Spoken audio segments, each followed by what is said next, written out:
Global Investors Summit is in line with our Honorable Prime Minister's vision towards shaping a more inclusive, equitable growth for India and Atmanirbhar India, an India which is skilled, an India which is empowered, and an India which can be the global powerhouse for the world in all sectors. And in the very spirit of Vasudhaiva Kutumbakam, can work towards a global good and welfare for all. And it is towards this very vision of the Honorable Prime Minister that we have the Madhya Pradesh Global Investors Summit, and within that, the Madhya Pradesh government has been focusing on building a more robust startup ecosystem. So this session, as we start, we are going to be taking you through this journey of the startup from the seed to becoming a unicorn and then further beyond. And we have our experts who are going to be guiding you towards this. The theme, as I said, is the journey of a startup, seed to unicorn and beyond. So I would like to now invite our experts to kindly take center stage. Inviting Honorable Shri O.P. Saklekha, Mr. Anurag Jain, inviting Mr. P. Narahari, Mr. Anil Joshi, Ms. Padmaja Ruparel, Mr. Amit Kumat, Mr. Vishesh Khurana, and the session is going to be moderated by Ms. Shraddha Sharma. May I request all the speakers of the session to please join us here on the dais.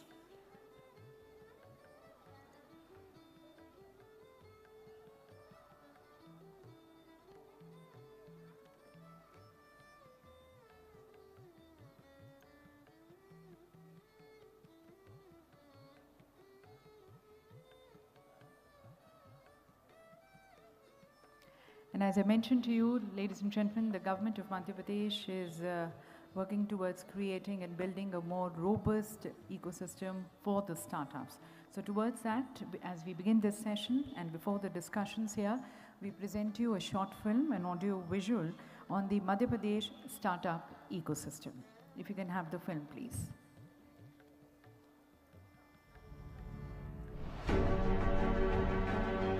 माननीय प्रधानमंत्री श्री नरेंद्र मोदी जी के मार्गदर्शन में लगातार उन्नति कर रहा हमारा भारत आज स्टार्टअप इकोसिस्टम में दुनिया का तीसरा सबसे बड़ा देश बन चुका है। पिछले 8 वर्षों में देश की मेट्रो सिटीज ही नहीं बल्कि छोटे छोटे शहरों और कस्बों से भी स्टार्टअप निकल कर आए हैं, जो अपने डायनामिक आइडियाज और लगन से लगातार सफलता के कीर्तिमान रच रहे हैं। भारत का स्टार्टअप इकोसिस्टम आज दुनिया में अपना परचम लहरा रहा है। ये भारत के स्टार्टअप इकोसिस्टम की ताकत है कि वो पैशन से, सिंसियरिटी से और इंटीग्रिटी से भरा हुआ है। प्रधानमंत्री जी की संकल्पना की दिशा में संकल्पित प्रयास करते हुए मुख्यमंत्री शिवराज सिंह चौहान के कुशल नेतृत्व में पिछले 6 वर्षों में मध्य प्रदेश में स्टार्टअप फ्रेंडली इकोसिस्टम निर्मित हुआ है। ये प्रदेश के सुदृढ़ इकोसिस्टम का ही परिणाम है कि आज स्टार्टअप्स केवल बड़े शहरों तक सीमित न होकर प्रदेश के कोने कोने में संचालित हो रहे हैं, जो आईटी, इंजीनियरिंग, डिजाइन और एग्रीकल्चर जैसे अनेक क्षेत्रों में कार्य कर रहे हैं। मध्य प्रदेश सरकार द्वारा स्टार्टअप उद्यमियों से लगातार चर्चा और देश की बेस्ट प्रैक्टिसेस के अध्ययन के बाद स्टार्टअप के लिए मध्य प्रदेश स्टार्टअप नीति एवं कार्यान्वयन योजना 2022 लागू की गई है। नीति में स्टार्टअप्स को विभिन्न स्तर पर सहायता देने का प्रावधान किया गया है। राज्य सरकार ने मध्य प्रदेश स्टार्टअप सेंटर की स्थापना की है, जिसमें प्रोफेशनल्स स्टार्टअप से जुड़े सभी विषयों पर स्टार्टअप की मदद कर रहे हैं। प्रदेश सरकार स्टार्टअप को फंड उपलब्ध कराने के लिए ऑल्टरनेटिव इन्वेस्टमेंट फंड की व्यवस्था कर रही है। स्कूल कॉलेज स्तर से ही युवाओं में उद्यमिता और नवाचार की भावना को विकसित करने का प्रयास भी कर रही है। प्रदेश सरकार द्वारा स्टार्टअप उद्यमियों एवं इससे जुड़े सभी स्टेक होल्डर्स को एक मंच पर लाने के लिए Madhya Pradesh startup portal launch किया गया है। जिसे भारत सरकार के स्टार्टअप पोर्टल से इंटीग्रेट किया गया है। नई स्टार्टअप नीति से प्रदेश के दूरस्थ अंचलों में उद्यमिता और नवाचार को बढ़ावा मिल रहा है। प्रदेश में महिला संचालित स्टार्टअप को बढ़ावा देने के लिए अतिरिक्त सहायता का भी प्रावधान किया गया है। प्रदेश में राज्य सरकार के प्रयास से 2590 से अधिक मान्यता प्राप्त स्टार्टअप संचालित हैं, जिनमें 1140 से अधिक स्टार्टअप महिला उद्यमियों के हैं। प्रधानमंत्री जी ने एक मंत्र दिया और वो मंत्र था आत्मनिर्भर भारत का मंत्र। आत्मनिर्भर भारत के लिए आत्मनिर्भर मध्य प्रदेश का निर्माण करेंगे, ये मेरा संकल्प भी है और ये हमारा सपना भी है। प्रदेश के स्टार्टअप राज्य में निर्मित इकोसिस्टम से लाभान्वित होकर आत्मनिर्भर बनते हुए यूनिकॉर्न बनने की राह पर चल पड़े हैं। So that, ladies and gentlemen, is a vision of the Honorable Chief Minister as we are shaping this robust startup ecosystem in the state of Madhya Pradesh towards making Madhya Pradesh more Atmanirbhar. With that, we begin with our discussions, and I would like to hand over to the moderator of the session, Ms. Shraddha Sharma.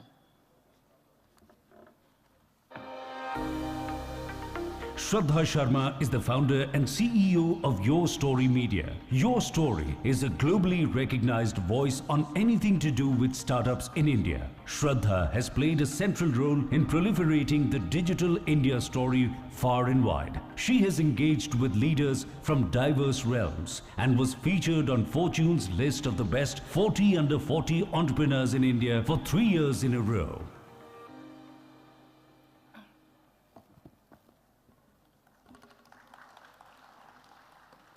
Hello everyone, मैं कहूँगी ये startup event है तो पहले ज़ोरदार energy के साथ शुरू करते हैं ये इवेंट और सब कोई उठ जाइए क्योंकि startup India is the most phenomenal India. मगर सेशन शुरू करने से पहले मैं एक बात बोलूँगी कि when I landed in Indore yesterday और आ रही थी एयरपोर्ट से और मुझे लगा इतना साफ स्वच्छ and really beautiful city. And we go across the world and we talk about different cities. But there is something like Madhya Pradesh and there is something like Indore. और मुझे लगा ये जो हम कहते हैं ना सारे जहाँ से अच्छा, मुझे लगा इंदौर सिटी हमारा. And I think we should have a great and a big round of applause कि हम यहाँ रहते हैं और मध्य प्रदेश है और इंदौर है. And there are such phenomenal startups. मुझे दिख रहे हैं कि America, I can go on. So many entrepreneurs who are sitting over here from this city, whom we should be very proud of. And I won't take much time and introduce you to some of the most very phenomenal speakers we have today. और हम उनसे सुनेंगे. मैं चाहूँगी कि stage पर आएँ Mr. P. Narahari. He is doing some commendable work for startups in Madhya Pradesh. Sir, please.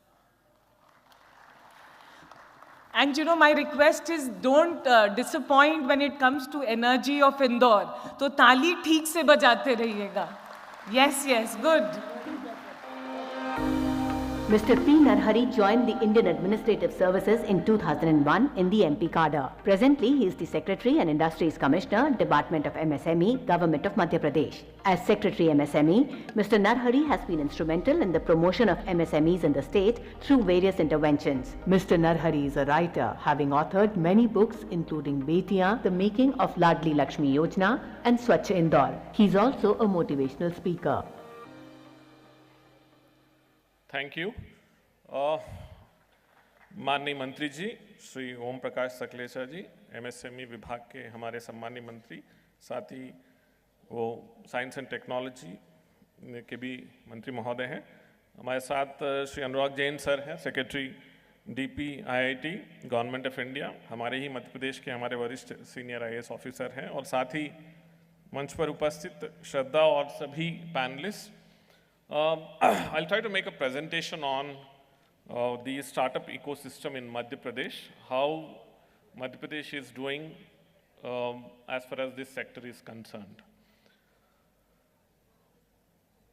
So if you see this particular slide, I would like to mention how Indian startup ecosystem is making several strides. India is the third largest startup ecosystem now. It is home to more than 86,000 startups and generates more than 8.65 lakh employment in this particular sector. We have 108 unicorns, and their cumulative value is more than 28.6 lakh crores. Startup India is the nodal agency for all these startup initiatives at Government of India, and Anurag Jain sir is the secretary of that particular department, and we are very honored to have him here today in this particular program.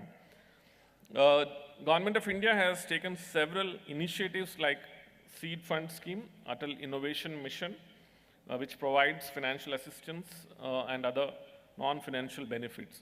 SIDBI's Fund of Funds, which is actually DPIIT has brought them in, and they have invested more than 10,000 crores in AIFs to facilitate the startup funding.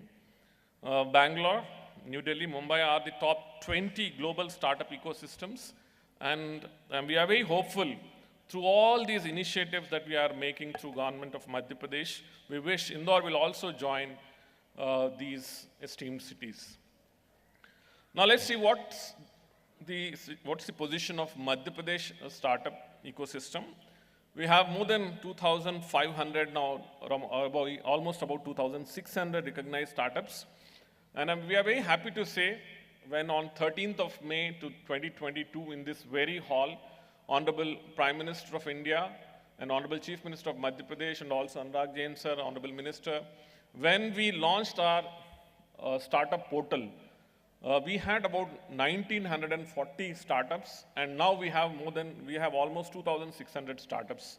You can imagine at about almost 100 to 150 startups are getting recognized every month in Madhya Pradesh. And we are also proud to say that 40% of these startups are owned by women. We have 49 incubators. We jumped to almost 12 to 15 incubation centers in last 6 months of time. That's almost 2 incubation centers are getting established every month. And we have Atal Incubation Centers, STPIs, Government of India's, and also also smart cities have incubation centers. Some of the well-known startups and incubation centers we have mentioned here in this particular slide. As I mentioned to you, last year on 23rd Feb, the Cabinet of Madhya Pradesh sanctioned the new startup policy, and this startup policy was launched after lots of discussions with Madhya Pradesh-based startups. We took a lot of inputs from all the startups and incubation centers. And on 13th of May, Honorable Prime Minister launched the portal, and this portal is the single window for all the startup activities in Madhya Pradesh.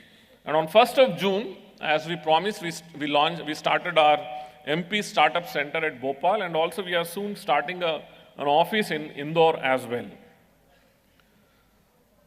These are our objectives. The MP Startup Policy, we want to develop a robust startup ecosystem in Madhya Pradesh. We want to achieve 100% growth in recognized startups. We want to achieve more than 200% growth in agri and food sector startups. We want to increase the number of product-based startups, basically in engineering, manufacturing sector. We want more and more startups to come in. We want to establish and then do capacity expansion of our incubation centers. We want to, most importantly, inculcate the spirit of innovation and startup among students, and that is the reason we have invited many a number of students today from several universities, and also we are organizing several boot camps and other events which I will mention in my subsequent slides. We want to develop a culture to solve economic and social problems through innovation and startups. So what does a policy give to somebody who wants to begin their startup? We give assistance at about 15%, that is up to 15 lakhs, to all those startups who got an investment from any of the SEBI or RBI recognized AIF or other NBFC or recognized banks. We also give additional 20% incentive, that is assistance to women-led startups. We give assistance on patents that you actually receive. We give lease rental reimbursement, that's about 5,000 rupees per month for about 3 years.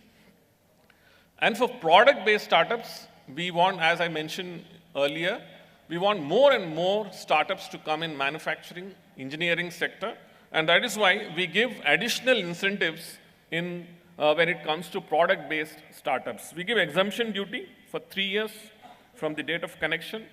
We give power tariff fixed about 5 rupees for 3 years.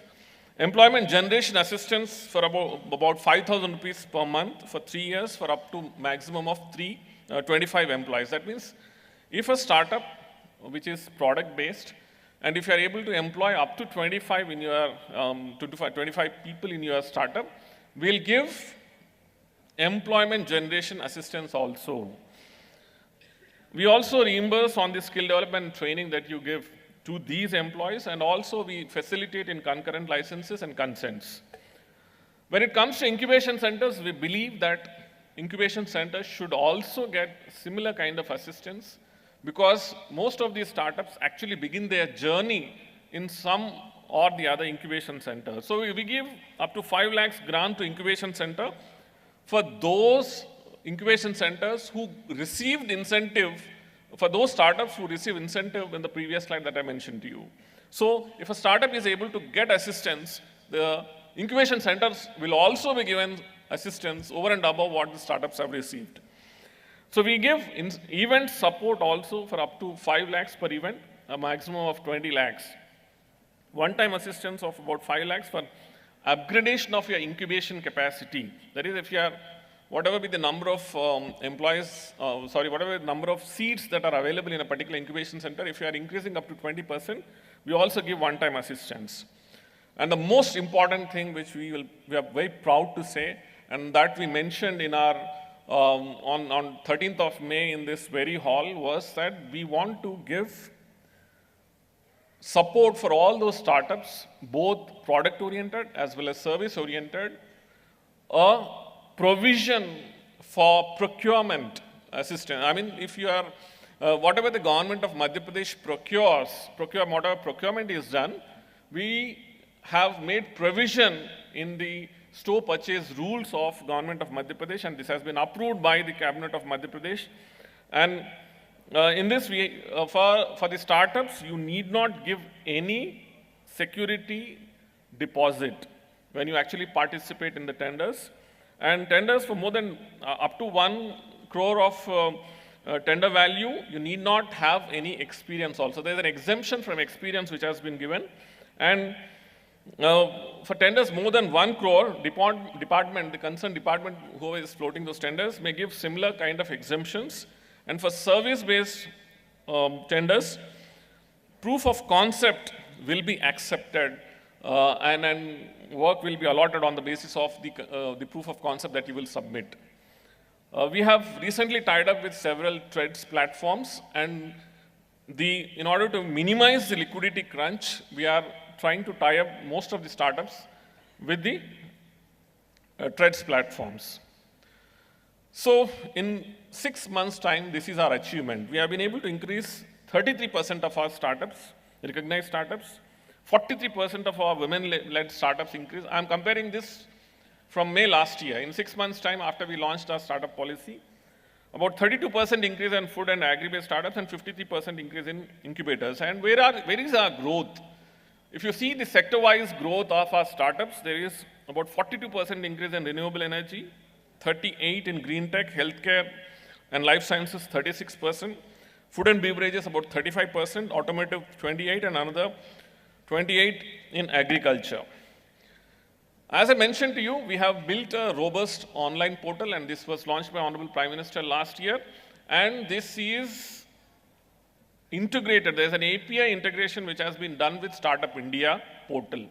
That means the Startup India portal, on which you have gone and registered yourself and got recognition, the same username password is integrated with our startup.mp.gov.in. So single sign-in is made available, and it's an API integration that has been done. All online process is made available for financial assistance. The policy that I've mentioned to you just now, if you want to access to our finance, our incentive packages, you just need to go to this portal and apply. No need to come to any of our offices for that. Mapping of incubators, mentoring investors, linking with investors, everything is done through this single portal. We have established our MP Startup Center, I mentioned to you, last year on 1st of June, and in a short period of 6 months' time, we have been able to connect more than 1,500 startups. We have provided 21.25 lakhs to 21 startups. So startups are already applying for assistance on our portal and they are receiving financial assistance. We have connected more than 100 startups with suitable incubators. We are doing boot camps, investors meets, and workshops. Our startups are able to raise capital. We have tied up with 5 alternative investment funds. 2 of the agreements have already been done. The rest are in the process. And we are sending a lot of these startups for funding events within the country and outside the country as well. We have sent some of our startups to Vietnam and Dubai as well. So our main job, the Startup Center main job, is to coordinate with various departments and ensure that startups don't have any issue and are able to tie up in the sectors that you are working with. So these are some of the funding stories of MP startups. Shop Kirana, Aztec Technologies, Catchup Technologies, Swayat Robos, Bima Kavach, the Kabadiwala, Rise Home Solutions, they have all received funding in the recent times, and more than 575 crores of investment has been received into MP-based startups in the last 18 months. I think these startups deserve a big loss or a big, we need to encourage them. And some of our startups are sitting here amidst us, and way forward, we want to, as of now, from whatever ranking we are in, Government of India actually ranks all the states. We want to jump to the topmost category, at least minimum categories in next coming few months. We want to do more and more pitching sessions, funding events, and a lot of our partners invest in Indore, and other organizations are really helping us in doing all these events. We want to ensure, today we have panelists also who are going to speak on this particular subject as to how better startups can be funded, what are the mechanisms, what are the various platforms through which we can actually do this linking. More and more startups should climb the ladder of success. We want to see to it that nobody, there's minimum failure or maximum of these startups actually achieve their success in the area wherever you're working in. We want to develop innovation culture, so we want to conduct more and more workshops, boot camps, and all those things. So I am very hopeful that you have been able to go and see in the exhibition area. We have put up some of our best stalls in the exhibition area and the work they are able to do, and I'm also hopeful that you have been able to learn many a number of things through these startups. Thank you so much, and we hope that more and more startups of Madhya Pradesh and incubation centers will really do wonders, and Madhya Pradesh is really going to climb the ladder as far as in this sector is concerned. Thank you so much.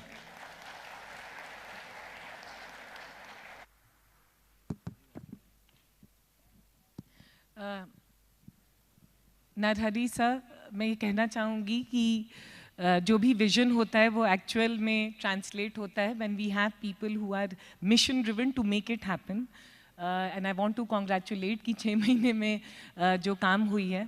But one of the things that all of you in this room, हर लोग इस room में अच्छा feel करें और strong feel करें that Madhya Pradesh is not only a very very, as I said, very clean and a beautiful and a city to be very proud of. But one of the things that I picked up, क्योंकि काफ़ी equal state है, यहाँ पे sir ने बोला कि 40% startups जो हैं वो women led startups हैं. यानी कि हम सब यहाँ पे जो बैठे हुए हैं वो एक quality और एक standard को मान रहे हैं, और जो कि इंडिया के लिए is a very strong and a very powerful thing, and I think all of us should be proud of, and not just the women but the men in the room for making this happen. अब इसके बाद ताली बजा दो, खुश हो जाओ, as a man, as a nation, as a country, that we are and Madhya Pradesh is setting that standard. It's very very commendable.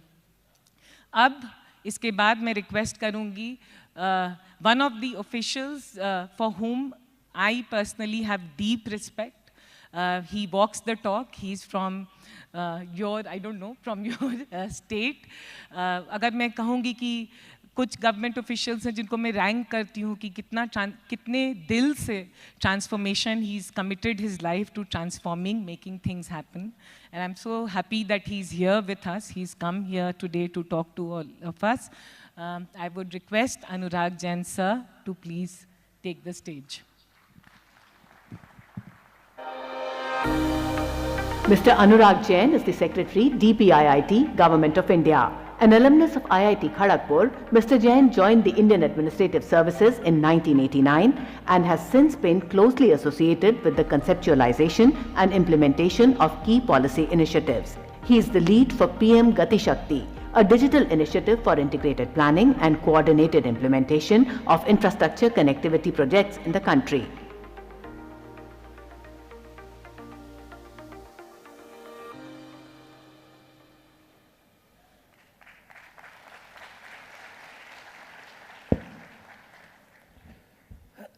Thank you, Shraddha ji, for those kind words. I don't know, but thank you so much. यदि कोई अच्छा बोले तो अच्छा तो लग ही जाता है. माननीय मंत्री जी, एंड आई कैन सी मंत्री जी दत्तीगांव साहब ऑडियंस में बैठे हैं, तो we should acknowledge his presence also. मंच बड़ा पावरफुल है. I will not take everybody's name time बचाने के लिए, क्योंकि 1 घंटे में समाप्त करना है सेशन. मध्य प्रदेश के बारे में जो अभी श्रद्धा जी बोल रही थी, वैसे तो आप सबको मालूम होगा, इसलिए मुझे बताने की ज़रूरत नहीं, पर जो बाहर से हैं, श्रद्धा जी आपने साफ़ सुथरा जो देखा, इंदौर 6 साल से लगातार, जब से स्वच्छ शहरों की रैंकिंग शुरू हुई है, इंदौर लगातार नंबर 1 पर देश में बना हुआ है. आज तक इंदौर के अलावा किसी दूसरे शहर को ये खिताब मिला ही नहीं है. उसके अलावा पूरे नंबर ऑफ सिटीज़ जो रैंक होते हैं अलग अलग कैटेगरी में, उनमें मध्य प्रदेश के ढेरों शहर रहते हैं. मैं अब क्योंकि अर्बन सेक्टर में काम नहीं कर रहा, उतना क्लोजली वॉच नहीं किया, बट हर साल 15-20 शहर मध्य प्रदेश के किसी न किसी रैंकिंग में आते हैं. जब पहली साल रैंकिंग हुई थी तब का मुझे याद है, इंदौर भारत का सबसे स्वच्छ शहर था, नंबर 2 पे भोपाल था, और भोपाल देश की सबसे स्वच्छ राजधानी थी.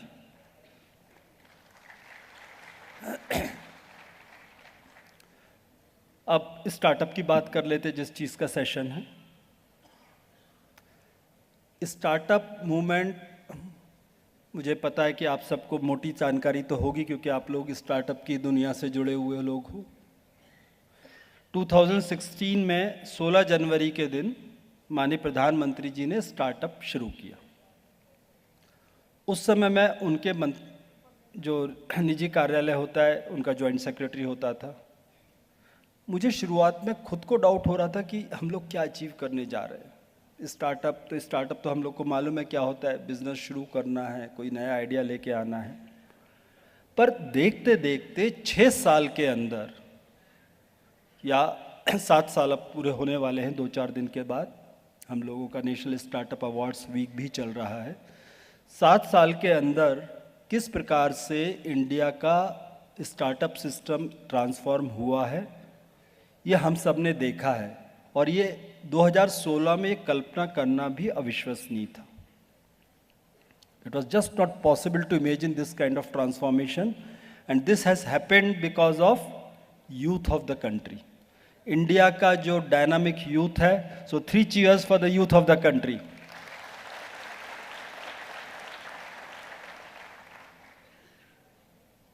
इन these 7 years, India's startup ecosystem जो है बढ़ के दुनिया का 3rd लार्जेस्ट स्टार्टअप इकोसिस्टम बन चुका है ऑलरेडी.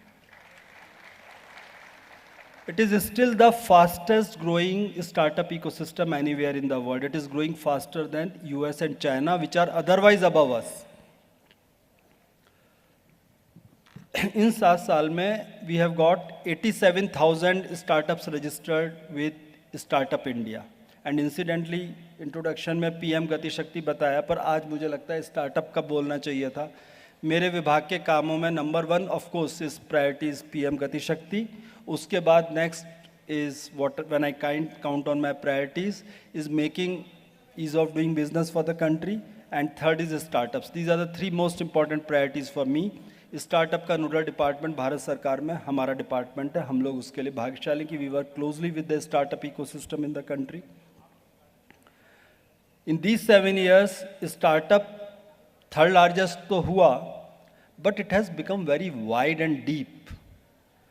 देश में 750 से कुछ ज़्यादा जिले हैं, 660 जिलों में स्टार्टअप रजिस्टर हो चुके। कोई ना कोई व्यक्ति इन जिलों का है जिसने स्टार्टअप रजिस्टर किया है, ऑलमोस्ट एवरीवेयर।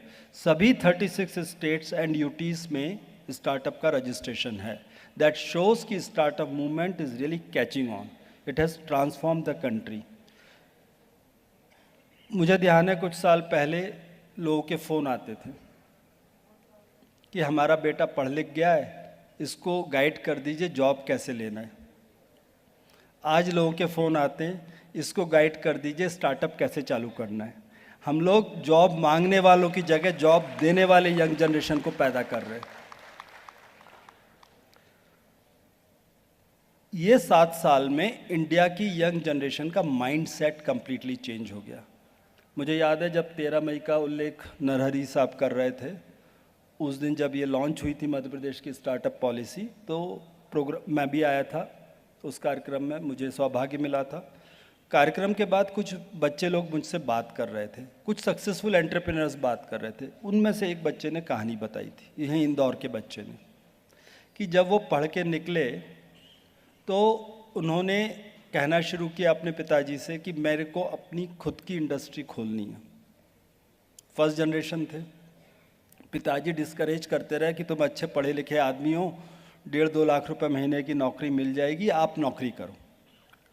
उसके बाद प्रधानमंत्री जी का स्टार्टअप लॉन्च हुआ उनके ग्रेजुएशन के अगले साल। माइंडसेट परिवार का बदल गया। उन्होंने कहा कोई बात नहीं, कोशिश कर लो, नहीं सफल होगे तब नौकरी कर लेना। और वो आज एक बहुत सफल एंटरप्रेन्योर है। तो ये जो माइंडसेट चेंज हुआ, that is driving the India's startup story.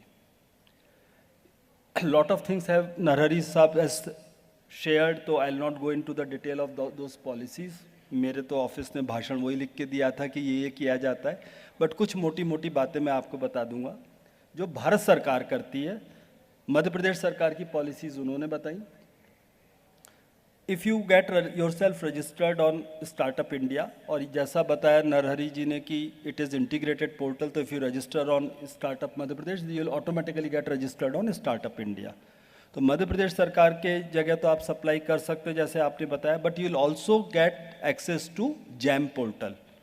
Jam portal Bharat सरकार एक चलाती है गवर्नमेंट प्रोक्योरमेंट के लिए, और भारत सरकार का सारा procurement close to 2 lakh crore rupees a year GeM portal से होता है। सभी राज्यों को हम लोग एनकरेज करते हैं आप भी जैम पोर्टल से खरीदें, और मध्य प्रदेश सरकार ने अपने नियम में जैम पोर्टल को ऑथोराइज कर दिया है। यदि जैम पोर्टल पे आप जाएंगे तो आपको उसको हम लोग जैम स्टार्टअप रनवे कहते हैं। आपको जैसा इन्होंने बताया ईएमडी से छुट्टी मिलेगी। ईएमडी की ज़रूरत नहीं क्योंकि आप स्टार्टअप हो, तो हम आपका सपोर्ट करना चाहते हैं। आपको प्रायर एक्सपीरियंस से और टर्नओवर के क्राइटेरिया से छुट्टी मिलेगी। आप अपने कंपटीशन में खड़े हो सकते हो। मुझे ध्यान है पहले लोग बोलते थे जब तक हम पे एक्सपीरियंस नहीं, आप एक्सपीरियंस मांगते हो, एक्सपीरियंस कहाँ से आएगा? एक्सपीरियंस के पहली बार तो सप्लाई करना पड़ेगा। तो it was impossible for a new company to supply to government. That has been taken care of by the government of India policy and the state policy both. एक सपोर्ट करने में हम लोग सीड फंड का support करते हैं। I was very happy to listen to Narhari साहब की पिछले 8 महीनों में आपने नंबर बढ़ा के 49 तक ले गए इनक्यूबेटर्स का, which is really very heartening. पर अभी तक जो सीड फंड के लिए अप्लाई किया है, जिनको कि भारत सरकार से रिकग्निशन मिला है, वो 4 हैं। आप बचे हुए लोगों को भी मैं कहूँगा, रिक्वेस्ट करूँगा कि जो भी इनक्यूबेटर्स चलाते हैं और यू कैन कोऑर्डिनेट, उनकी एप्लीकेशन भरवाइए। भारत सरकार से उनको सीड फंड मिलता है 5 करोड़ रुपए तक का उनके प्रपोजल्स का, और in turn seed fund seed money अपने इंक्यूबेटर्स को दे सकते हैं। और ये जो सक्सेसफुल ट्रांजिशन होते हैं वो एक्चुअल में स्टार्टअप को पहला इन्वेस्टमेंट मिलना ही सबसे मुश्किल होता है, वो जो मिल जाता है वो बहुत बड़ी बात होती है। तो वो इंक्यूबेटर के माध्यम से हम लोग उसको बढ़ा सकते हैं। उसके बाद जब आप आगे जाते हैं तो फंड ऑफ फंड्स की बात आती है। सबसे अच्छी चीज़ ये हुई है कि पिछले 10 सालों में काम तो पहले से, जैसे मैंने बताया था कि स्टार्टअप चल रहा था इंडिया में भी, IVCA नाम की संस्था फंडिंग के लिए वेंचर कैपिटल की बनी हुई थी, वो लोग काम करते थे। पर स्टार्टअप इकोसिस्टम बढ़ने के बाद इसमें काफ़ी तेज़ी से प्रगति हुई है। अब इंडिया का स्टार्टअप इकोसिस्टम बहुत तेज़ी से आगे बढ़ रहा है। कम से कम 500 ऑल्टरनेटिव इन्वेस्टमेंट फंड आ चुके हैं, और हम लोगों ने जो भारत सरकार से सीड फंड ऑफ फंड्स बनाया वो सिडबी के थ्रू जो ऑपरेट करते हैं वो बदले में दूसरे AIFs में देता है। तो 99 AIF में तो सिडबी का ये फंड ऑफ फंड्स पैसे लगा चुका है, और एक्चुअल फंडिंग वो फंड ऑफ फंड्स करते हैं। तो इसके थ्रू आप अपनी पिचिंग कर सकते हैं सिस्टम की। अभी इसके बारे में मैं आपको थोड़ा सा आगे जाके पोर्टल की बात जब करूँगा तो बता दूँगा। इसके अलावा हम लोग एक नेशनल स्टार्टअप अवार्ड्स चलाते हैं। अभी जो इस साल का अवार्ड के लिए अप्लाई करना है उसकी सूचना जारी होने वाली है, जनवरी के महीने में जारी होगी। आप लोगों में जो लोग भी अच्छा इनोवेटिव काम कर रहे हैं please apply for that. National startup award में काफ़ी एप्लीकेशंस आती हैं। हम लोग अलग अलग कैटेगरी में मिला के तकरीबन 150 से 200, नंबर फिक्स नहीं रहता, उनको फाइनलिस्ट डिक्लेयर करते हैं। फाइनलिस्ट में से करीब 50 लोग 45 लोग डिपेंडिंग ऑन कैटेगरी और क्वालिटी ऑफ पीपल हम लोग फाइनली स्टार्टअप अवार्ड देते हैं। पर even if you are a finalist, उसको हैंड होल्डिंग के लिए हम लोग पिकअप कर लेते हैं। हैंड होल्डिंग में आप समझिए कि जो भी मदद हो सकती है पूरे इकोसिस्टम से, सरकार से नहीं, पूरे इकोसिस्टम से, उसमें हमारे साथ देश के सभी बड़े बड़े इकोसिस्टम के लोग, मेंटर्स, IVCA के लोग, वो सब जुड़े हुए हैं। इंडिविजुअली आपको ट्रेनिंग देते हैं, इंडिविजुअली कनेक्ट करते हैं, तो आपको एक रास्ता दिखता है कि आज दुनिया में जो पहले सफल हो चुके हैं वो किस तरीके से सफल हुए। Right from patent registration to everything आपको सपोर्ट करने का, कैसे आगे बढ़ाना चाहिए, आपकी मार्केटिंग स्ट्रेटेजी कैसी होनी चाहिए, टेक्नोलॉजी में यदि आपको कोई सपोर्ट मिल सकता है। तो नेशनल स्टार्टअप अवार्ड में जिनका भी अच्छा काम है आप अवार्ड कीजिए और मेरी शुभकामनाएं रहेंगी। वैसे अच्छी बात यह है, ये एक स्टार्टअप अवार्ड शुरू किया था, 2 साल हुए, इस साल जो अवार्ड मिलेगा 16 जनवरी को 3रा होगा। 2 साल में मिला के हम लोगों ने करीब 90 अवार्ड दिए। 90 में से 9 अवार्ड मध्य प्रदेश में गए, जो कि 10% है। जब भी मैं देखता हूँ, तुलना करता हूँ, तो मेरा मानना होता है कि मध्य प्रदेश की पॉपुलेशन पूरे देश की करीब 6% होती है। तो यदि 6% से ज़्यादा है तो अच्छी परफॉर्मेंस है, और यहाँ 10% है। हालांकि शेयर और आगे बढ़ना चाहिए जब यहाँ जिस प्रकार का सपोर्ट सरकार कर रही है और जिस प्रकार का यूथ है। उसके अलावा एक फ़ायदा होता है कि आप लोग, उसके लिए कोई अवार्ड मिलना ज़रूरी नहीं है, आप बस स्टार्टअप रजिस्टर्ड हो तो उसके बाद आप लोग दर्ज कर सकते हो। वो है 80 IAC, इनकम टैक्स का 80 IAC का बेनिफिट। 80 IAC का बेनिफिट क्या होता है? उसके लिए एप्लीकेशन रजिस्ट्रेशन से थोड़ी सी और गंभीर होती है, उसमें एडिशनल जानकारी पूछी जाती है, क्योंकि वो हर किसी को आसानी से नहीं दे सकते। उसका अर्थ ये होता है कि आप थोड़ा सा इनोवेशन कर रहे हो, कुछ नई चीज़ ला रहे हो। आप कोई भी रूटीन दूसरे की कॉपी करके बना रहे हो तो स्टार्टअप तो वो भी हो सकता है, पर कोई इनोवेशन है आपके पास, वो अपना देखने का तरीका है, आप तो अप्लाई करो। तो यदि आप जब वो एप्लीकेशन देते हो और 80 IAC की ग्रांट हो जाती है, तो अपनी कंपनी खोलने से पहले 10 साल, यदि किसी आदमी ने कंपनी खोली 2018 में, अपनी स्टार्टअप की कंपनी बनाई, तो 2028 तक होएगा, उसको 80 IAC के 10 साल में किसी 3 साल कॉन्जिक्यूटिव, जब आप पहली बार क्लेम करेंगे लगातार 3 साल, मान लीजिए आपने 2024 में कहा कि मुझे ये फ़ायदा चाहिए, पात्रता आपका ये आ गई, you get the eligibility certificate, then it is up to you कि आप कब उसको एनकैश करना चाहते हो उस सर्टिफिकेट को। आपने कहा कि 2024-25 में मैं टैक्स नहीं देना चाहता, तो 3 साल लगातार आपको टैक्स देने से मुक्ति होगी पहले 10 साल ऑफ योर एग्जिस्टेंस में। ये बहुत बड़ा बेनिफिट है। मेरा मानना ये है, अभी मेरे पास जो एप्लीकेशंस आ रखी हैं, केवल 3000 एप्लीकेशन आई हैं पूरे देश में, 1000 से ज़्यादा हम मंजूर कर चुके हैं। मेरा लोगों को यही कहना है कि इसका मतलब हम अपनी बात स्टार्टअप की दुनिया तक नहीं पहुंचा पाते। आज इस मंच के माध्यम से मैं चाहूँगा कि मध्य प्रदेश के सभी स्टार्टअप जो उस लेवल के आसपास तक आ चुके हैं कि प्रोडक्शन हो गया, आप देख रहे हैं कि हमारा फ़ायदा होगा, हमें इनकम टैक्स देना पड़ेगा, तो रजिस्ट्रेशन करना चाहिए। इसके लिए TIAC के लिए ग्रांट हो जाएगा, उसका एक पैनल बनी हुई है जो कि हमने प्राइवेट लोगों को ही साथ में इन्वॉल्व किया हुआ है जो उसको समझते हैं, और उनकी रिकमेंडेशन पर सरकार इशू करती है सर्टिफिकेट। एक दूसरा सर्टिफिकेट होता है, वो एक्चुअल में इससे पहले आना चाहिए था, 56 इनकम टैक्स एक्ट 56 में। आपको जब आप आगे बढ़ रहे होते हो तो आपको चाहिए फंडिंग। फंडिंग में जो एंजल इन्वेस्टर होता है, यदि आपकी कंपनी का वैल्यूएशन 25 करोड़ रुपए से कम तक है तो उसको एंजल टैक्स से मुक्ति मिलती है।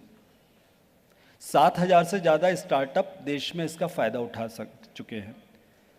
टैक्स से मुक्ति किसको मिलेगी? आपको नहीं, एंजल इन्वेस्टर को। पर यदि आपके नाम पर, मैं यदि एंजल इन्वेस्टर हूं और आपके पास 56 का सर्टिफिकेट है, तो ऑब्वियसली मैं आपको फंड पहले देने के लिए तैयार हूँगा, तो आपकी फंडिंग आसान हो जाएगी। तो इनकम टैक्स एक्ट 56 के तहत भी आप लोग आवेदन कीजिए। ये मोटे मोटे फ़ायदे मैंने भारत सरकार के गिनाए, स्टेट के नरहरी जी ने गिनाए, दोनों को साथ में मिला लीजिए। ये स्टार्टअप की सपोर्ट सरकार की तरफ से है। हम लोग इस समय we are in the process कि हम विज़न 2047 को ड्राफ्ट कर रहे हैं। भारत सरकार के सारे ऑफिसर्स मिलके under the guidance of honourable prime minister. When we look at the vision 2047 की इंडिया एट 75 से इंडिया एट 100, जो 75 साल का 75 से 100 साल की जर्नी होगी इंडिया की, विच वी कॉल आज़ादी का अमृत काल। ये एक ऐसा टाइम है जब इंडिया बहुत तेज़ी से ग्रो करने वाला है। If you have realized, there are geopolitical tensions in the world right now. There are problems of food, fuel and fertilizer security in the world. World has started getting fragmented once again, but India is the most trusted partner for both the sides. That is how India's independent policies are fueling India's growth. Plus, given the fact that we are a vibrant democracy, which is very important, we have the demographic dividend. हमारी आबादी अभी भी young है, हमारी average 28.6 years है average age देश में, और अगले 25 साल भी ये 30 के नीचे रहने वाली है। तो we have the demographic dividend. हमारा यूथ स्किल्ड है, टेक्नोलॉजी की दुनिया में हम दुनिया में सबसे अग्रणी देशों में हैं, because we follow a technology की philosophy which is different from rest of the world. आप लोगों ने यदि ध्यान दिया हो या ना दिया हो मुझे मालूम नहीं, but I just draw your attention. आजकल एक नाम चलता है इंडिया स्टैक का, सुना है नाम इंडिया स्टैक का आप लोगों ने? कुछ लोगों ने ताली बजाई, बाकी लोगों ने इंडिया स्टैक का नाम नहीं सुना। हमारा आपने कभी पेमेंट सिस्टम देखा है? आप लोग UPI करते रहते हो और पता नहीं बार कोड स्कैन करो, ये सब करते रहते हो। आज से 8 साल पहले क्या था? आज की तारीख में मैं सिर्फ ये बताना चाहूँगा आप लोगों को, 8 साल पहले हम लोग डिजिटल पेमेंट में ना के बराबर थे। इस पे जब हम लोगों ने जनधन लाया, उसके साथ UPI को डिज़ाइन किया, आधार की स्ट्रक्चर को खड़ा किया, तो ये जो पेमेंट लेयर है, हमारी यूनिक आइडेंटिटी लेयर है, इसको इंडिया स्टैक कहा जाता है और उस पर हम आगे बिल्ड कर रहे हैं, वो मैं आपको शॉर्टली बताता हूँ। पर 2016 में जब हम कहीं नहीं थे, धीमे धीमे हमारा फाइनेंशियल ट्रांजैक्शन तेज़ी से बढ़ना शुरू हुआ, और धीमे धीमे करते करते इस 6 साल में इंडिया का payment system has grown to be the largest in the world. आज की तारीख में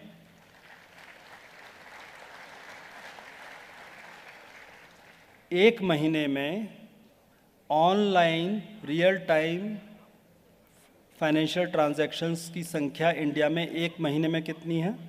700 करोड़।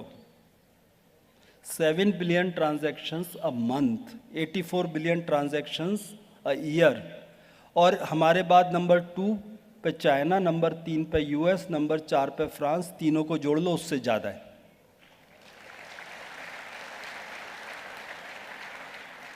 ये जो ट्रांसफॉर्मेशन टेक्नोलॉजी से हुआ, ये क्यों हुआ? हमने टेक्नोलॉजी को डेमोक्रेटाइज किया।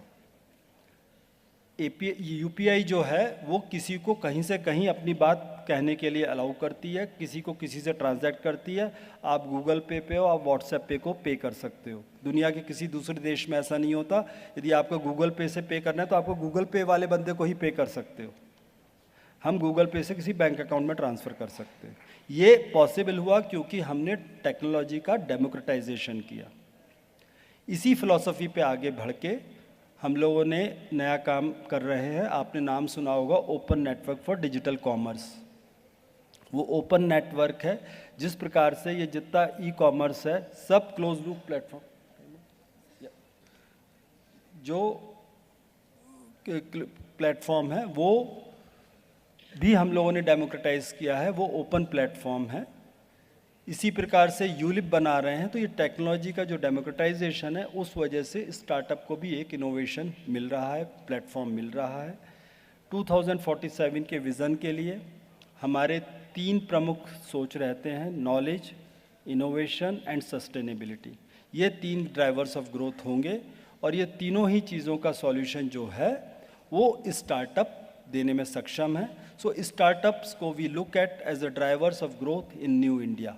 सो I wish startups who are here all the success. And I am also told कि यहाँ आज 1,500 नए कॉलेज के बच्चे बैठे हुए हैं।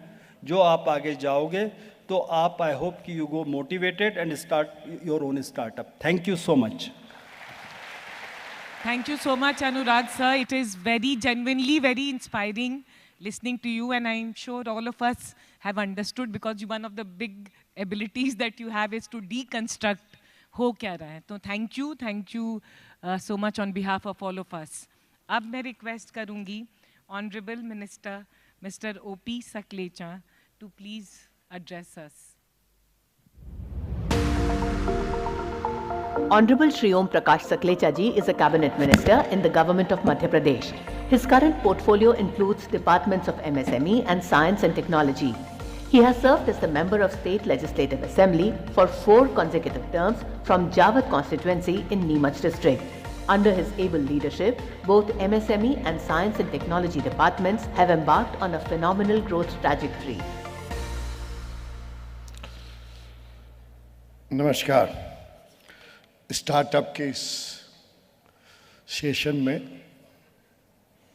इस सदन में विराजित मध्य प्रदेश शासन के वित्त मंत्री सम्माननीय जगदीश देवड़ा जी, अभी दत्तीगांव जी भी यहाँ बैठे थे। अभी हम सब ने गवर्नमेंट ऑफ इंडिया के सेक्रेटरी श्री अनुराग जैन जी को बहुत डिटेल में सुना, जिन्होंने स्टार्टअप की पॉलिसी के शुरुआत से इस विषय पे जुड़े हुए हैं। समय की कमी के कारण शायद उनको जल्दी वाइंड अप करना पड़ा, क्योंकि समय सीमित था और इसी हाल में 3 बजे से दूसरा कार्यक्रम होना है। हमारे सेक्रेटरी जो इस पूरी ड्राइव को तेजी से आगे बढ़ाने में पूरी क्षमता के साथ लगे हुए हैं, जैसे श्री पी नरहरी जी, सभी मंच पर विराजित विशिष्ट अतिथिगण, सदन में आए हुए सभी महानुभाव, फ्रेंड्स, पत्रकार मित्रों। वास्तव में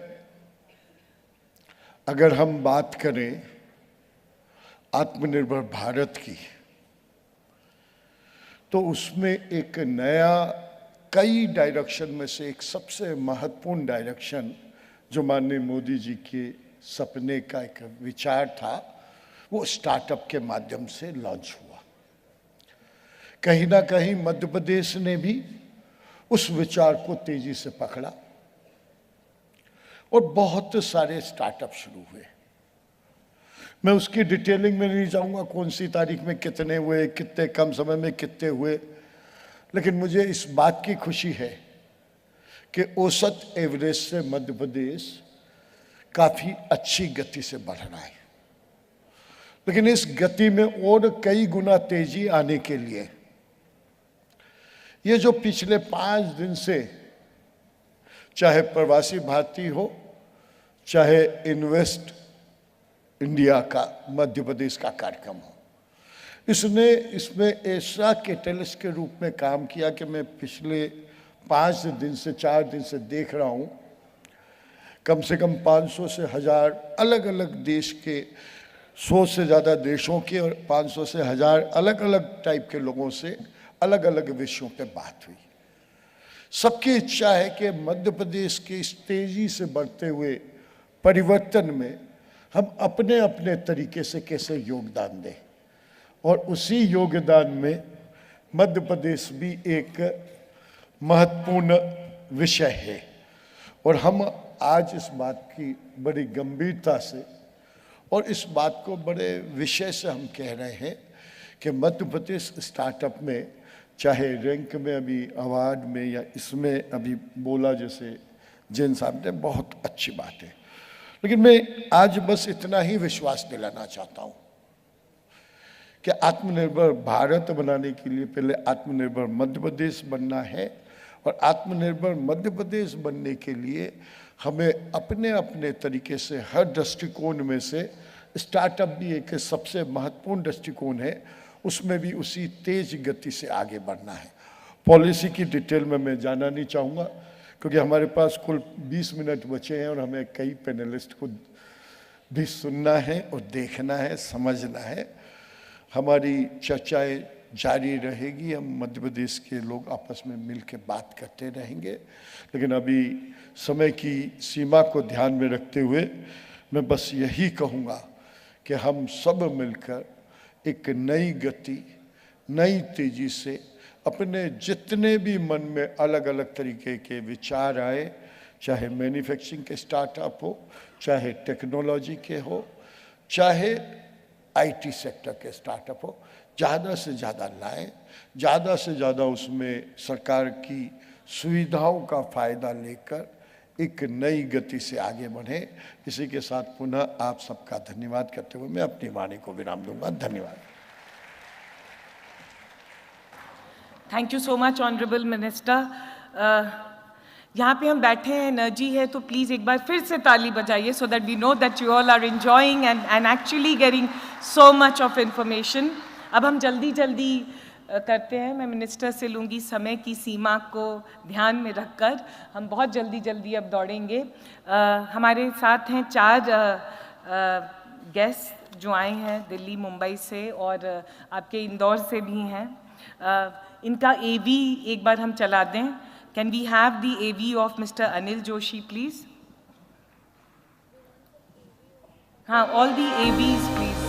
Anil Joshi is the founder of Unicorn India Ventures, a leading venture capital fund which focuses on early stage investments in tech companies. A pioneer of angel investments and the startup ecosystem in India, he has shepherded over 100 venture financing deals in the last 2 decades. Mr. Joshi is a much sought after voice in the industry and the government on startup policy. Thank you so much. Can we please have AV of Ms. Padmaja Ruparel?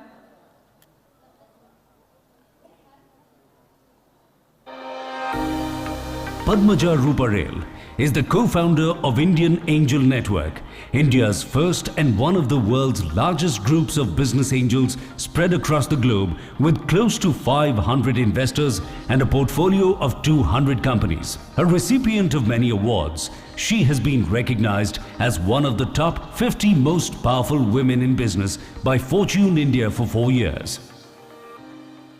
Thank you. Can we have the AV of ताली बजाते रहिए, वो रुकना नहीं चाहिए ना. Can we have the AV for Mr. Amit Kumath, please? Amit Kumath is the founder, MD and CEO of Pratap Snacks Limited, an NSE and BSE listed company. Amit's success story started with rupees 15 lakh seed capital. He invested in developing a salty snack brand in 2004. Under his leadership, Pratap Snacks is now one of the top 5 companies in the organized snacks market with a revenue of rupees 1400 crore. Wow.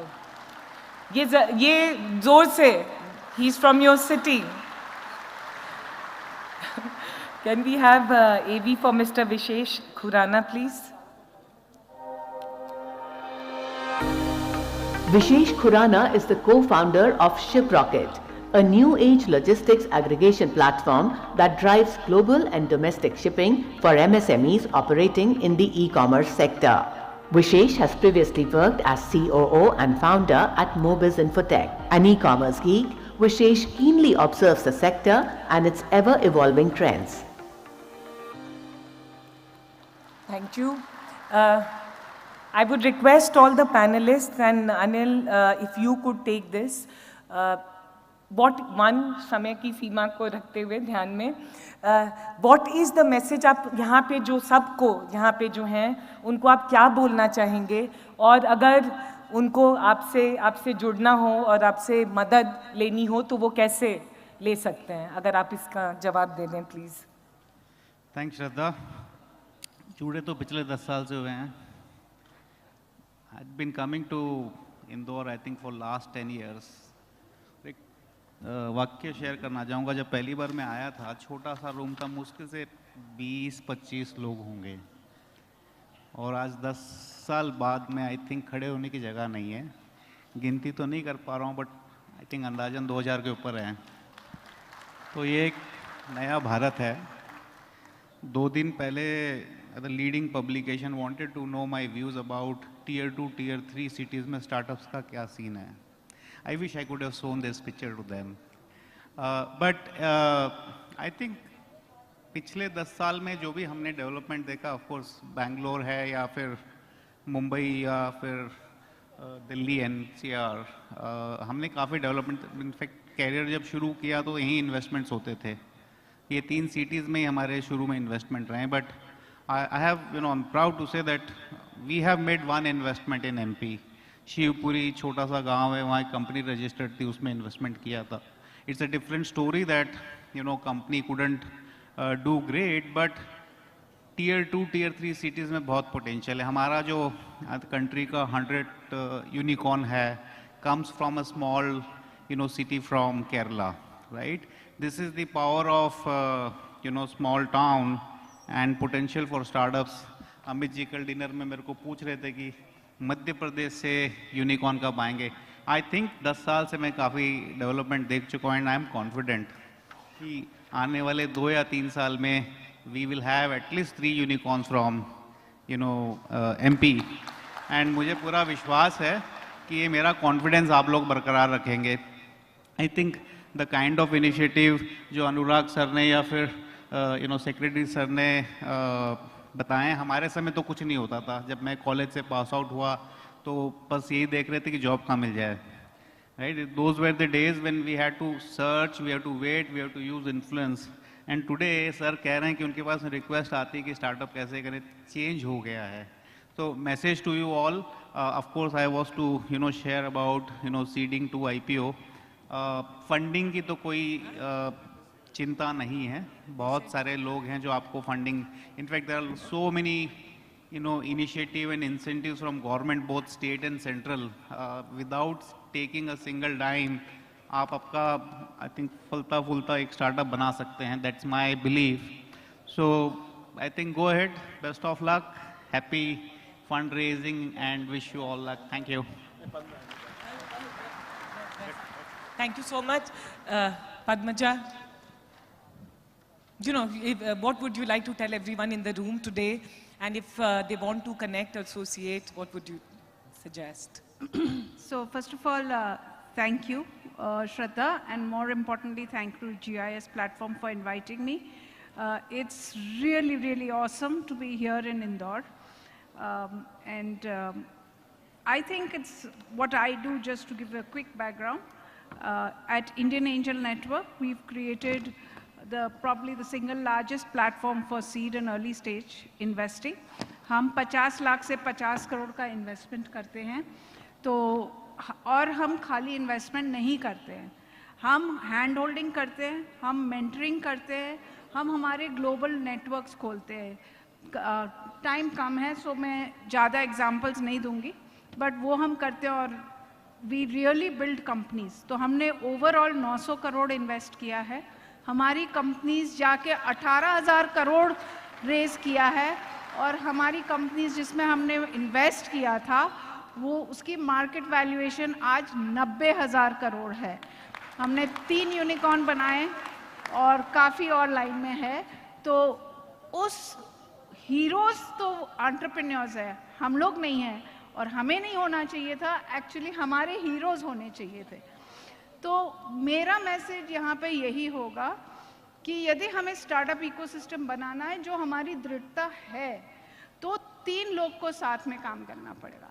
एक government, एक entrepreneurs जिसके बिना तो बन ही नहीं सकता है, और एक इन्वेस्टर्स।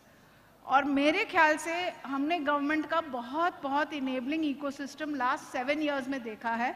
हमने IN 2006 में के शुरू किया था, तब मुझे नहीं पता कितने दरवाजे मैंने खटखटाए हैं, पर आज मुझे ये लगता है कि गवर्नमेंट हमारा दरवाज़ा खटखटाता है टू आस्क फॉर इनपुट्स। और यदि हम इसका न्यूमेरिकल वैल्यू देखें तो मेरा पर्सनल, हमारा जो IN का पर्सनल एक्सपीरियंस है sir, and thanks to FFS SIDBI का जो fund of funds for startups है, जो सिडबी से हमने पैसा लिया था उसका ऑलमोस्ट 4 गुना हमने स्टार्टअप्स में डाला है, और उस 4 गुना 10 गुना पैसा और ऑलरेडी ला चुका है in a period of 4 years. So I think this is only one example that the government has done. I mean, we've already heard it. पर मेरे ख्याल से अब हमारी भी बारी है as investors, private investors, domestic investors, local investors को अब चेकबुक्स खोलना बहुत ज़रूरी है। And not only because you are giving money, it is because you are going to make money. It is an asset class which is giving much higher, market return से आपको बहुत high देता है। मेरे पास इन्वेस्टर्स, इंडिविजुअल इन्वेस्टर्स है जिनका IRR 170-180x है। तो ये कैटेगरी, मैं ये बोलूँगी यहाँ पे जो इन्वेस्टर्स बैठे हैं, please start investing in startups. If you are not comfortable, invest with people who are running angel investor networks, and you're most welcome to come. And I'm very happy to bring IIN to Madhya Pradesh if we see that investors and entrepreneurs or invest in funds like ours, and there are other funds in the system. So बिना investors entrepreneurs नहीं grow करते, और बिना entrepreneurs investors नहीं करते. Talent and funding is very important. And the last piece, but the most important, are the heroes out there. I think what I'm seeing in Madhya Pradesh, we are seeing very many successful startups which have grown. If you look at, here, Shiprocket is sitting here, Kimirika is there, Shop Kirana is there. These are all your icons. Please, first of all, celebrate them, and many more. आप लोग please startup को first option of career करिए, risk लीजिए, देखिए बनेगा। क्योंकि यदि हम लोग सब मिलके स्टार्टअप इकोसिस्टम को नहीं बनाते हैं और हम जॉब्स क्रिएट नहीं करते हैं, तो हम एक और इंडस्ट्री खड़ी करेंगे, and that is terrorism, which none of us want to do. So let's jointly work together to create wealth, value, jobs and become a global leader. समय की सीमा हम बहुत ज़्यादा आगे बढ़ गए, सो अमित जी आपको 2 मिनट में बोलना होगा, और विशेष में 1 मिनट में बोलना होगा, जल्दी जल्दी. ओके, बस मुझे जो 1500 एंटरप्रेन्योर बैठे हैं यहाँ पे, भावी एंटरप्रेन्योर, उनसे ये कहना है कि इससे अच्छा समय कभी हिंदुस्तान के इतिहास में नहीं आया है. कुछ भी स्टार्टअप करना है तो is the best time available. Central government और MP गवर्नमेंट जितनी फैसिलिटी तो जो सपोर्ट कर रहे हैं, सपने में भी पूरी दुनिया में और कहीं नहीं सोचा जा सकता है. अपने ड्रीम्स को आगे बढ़ाइए, कृपया नौकरी करने के मत सोचिए, डेफिनेटली कोई स्टार्टअप करिए, and we are all there here to support you. Thank you.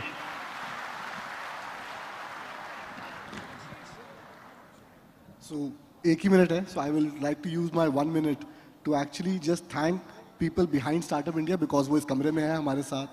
I am one of the benefactors of Startup India policy. जो पॉलिसी ने किया हमारे लिए while making it easier to run business in our country, उससे ज़्यादा जो किया था was to help put India as startups on global roadmap. We were able to raise almost 2,000 crores from global foreign investors because India was recognized as one of the main startup capitals of the globe. And thank you everyone, ministers and people behind the Startup India policy. And I will rest. Thank you so much. Zordar Taliyan for all our panelists and for a brilliant session and to Madhya Pradesh and the startup ecosystem of Madhya Pradesh. Thank you. Thanks so much.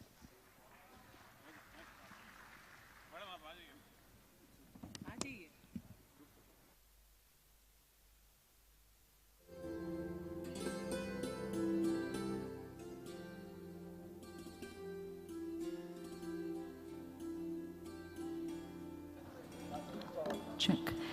So thank you to our panelists, thank you to the Honorable Minister, thanking them for sharing greater insight.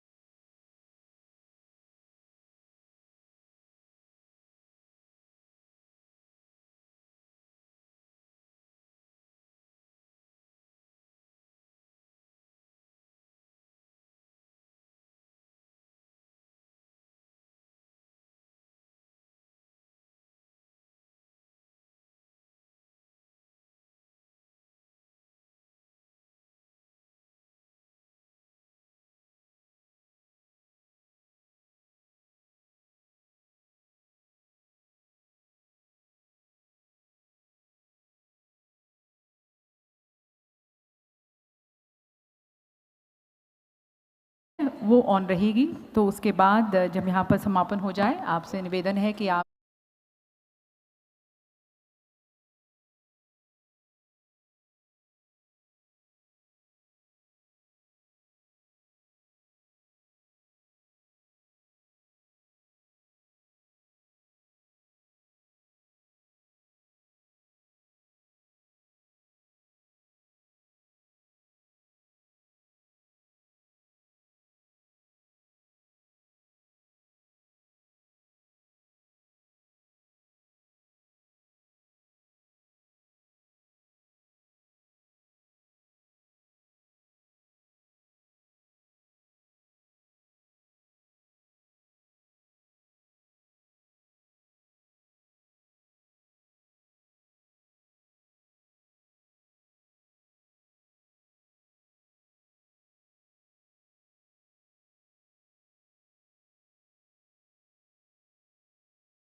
Shri Animesh Jain, Managing Director, Arihant Chemicals. Shri Saurabh Mehta, Managing Director, Kriti Industries. Shri Amitava Sengupta, CEO, Think Gas. Shri Ajit Saxena, Chairman and Managing Director, M-Oil. Shri Mihir Merchant, CEO, Parmali. If I can just request our representatives also to please guide the dignitaries here on the dais, जिनके नाम बुलाए जा रहे हैं. Shri Kirti Baheti, Managing Director, Yash Technologies. Shri Siddharth Sethi, Managing Director, Infobeams. Shri Anurag Srivastava, Managing Director of NetLink. Shri Praveen Kankaria, Managing Director, Impetus. Shri Yaskar Chaudhary, Managing Director, Pratibha Syntex. Shri Dilip Suryavanshi, Chairman and Managing Director of Dilip Buildcon. May I also request His Excellency Hans Jacob Fredendlung, the Honorable Ambassador of Norway, to please grace the dais. His Excellency Majid Alne Khalvi, the Honorable Deputy Chief of Mission, UAE.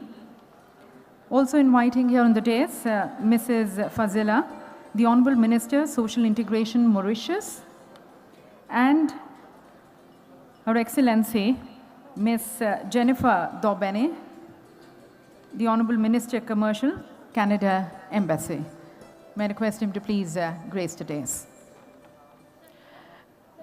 For our international audience, we have the headsets on the sofas.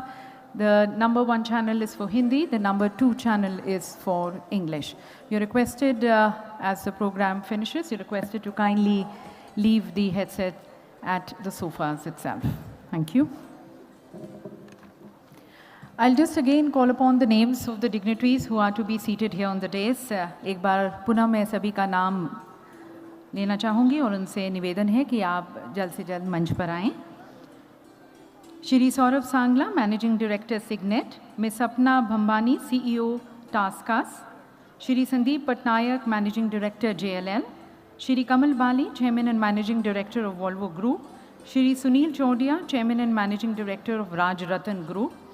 Shri Animesh Jain, Managing Director, Arihant Chemicals. Shri Saurabh Mehta, Managing Director, Kriti Industries. Shri Amitava Sengupta, CEO, Think Gas. Shri Ajit Saxena, Chairman and Managing Director, M-Oil.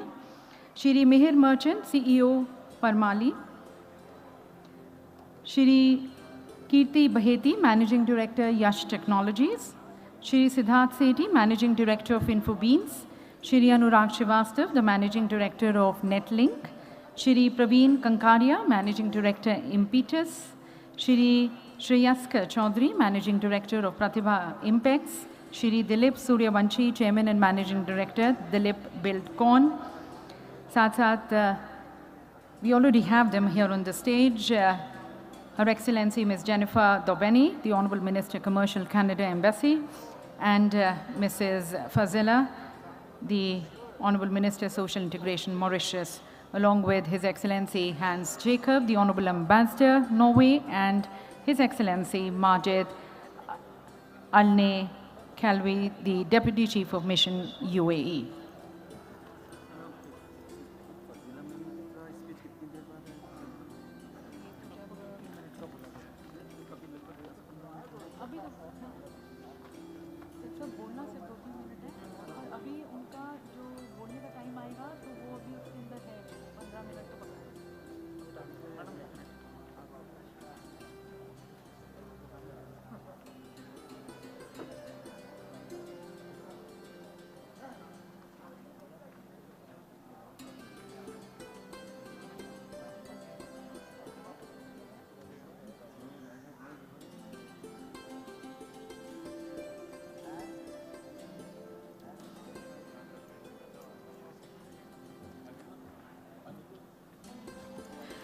और मंच पर हमारे सभी मंचासीन अतिथिगण का स्वागत करते हुए हमारे माननीय औद्योगिक नीति एवं निवेश प्रोत्साहन मंत्री श्री राजवर्धन सिंह दत्तीगांव जी अंगवस्त्रम भेंट कर उन सभी का आदर सत्कार करते हुए हमारे माननीय मंत्री जी।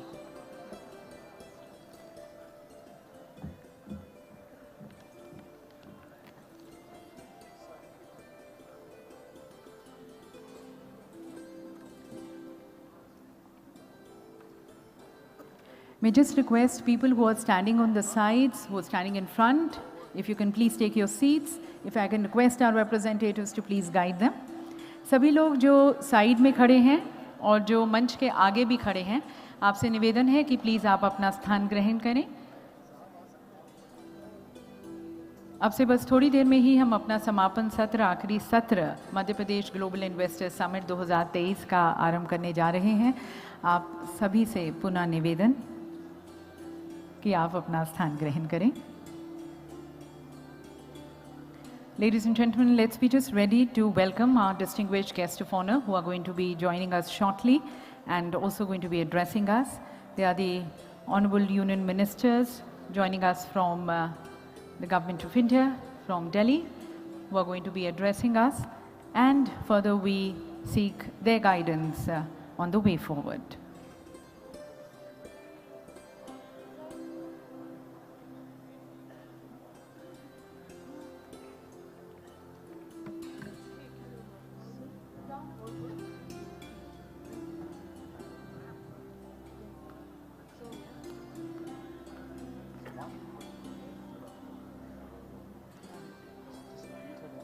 May I request Ms. Sapna Bhambani, ma'am, if you're there in the hall, you're requested to kindly join us here on the stage. Ms. Sapna Bhambani, यदि आप यहाँ पर सभागार में हैं, आपसे निवेदन है कि आप प्लीज़ मंच पर आएं। उनके कोई रिप्रेजेंटेटिव्स यहाँ पर हैं, यदि आप उन्हें फ़ोन कर या गाइड कर दें यहाँ पर आने के लिए।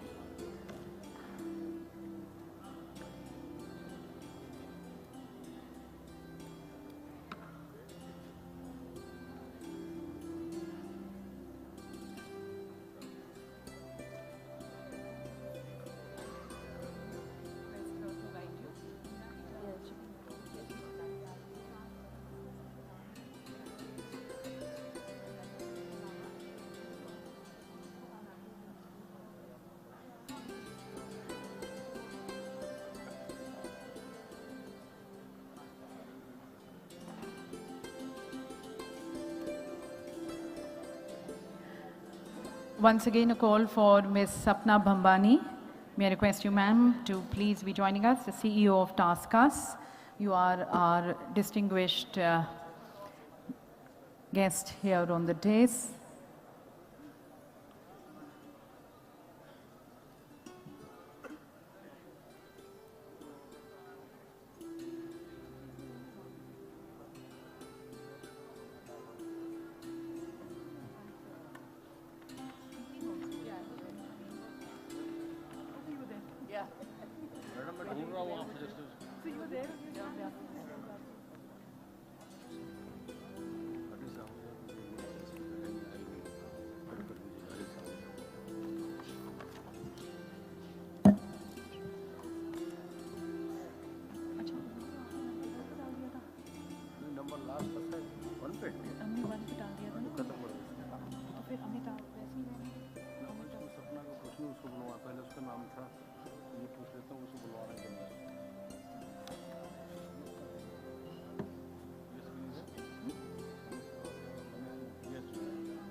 Once again requesting people who are standing in the front to kindly take your seats.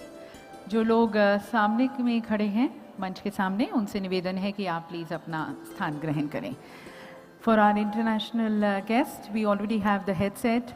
A number of speeches today are going to be in Hindi. Channel 1 is for Hindi, Channel 2 is for English. Thank you.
May I just request no movement in the hall, please. सभी लोग जो अंदर की तरफ आ रहे हैं, please जल्द से जल्द अपना स्थान ग्रहण करें.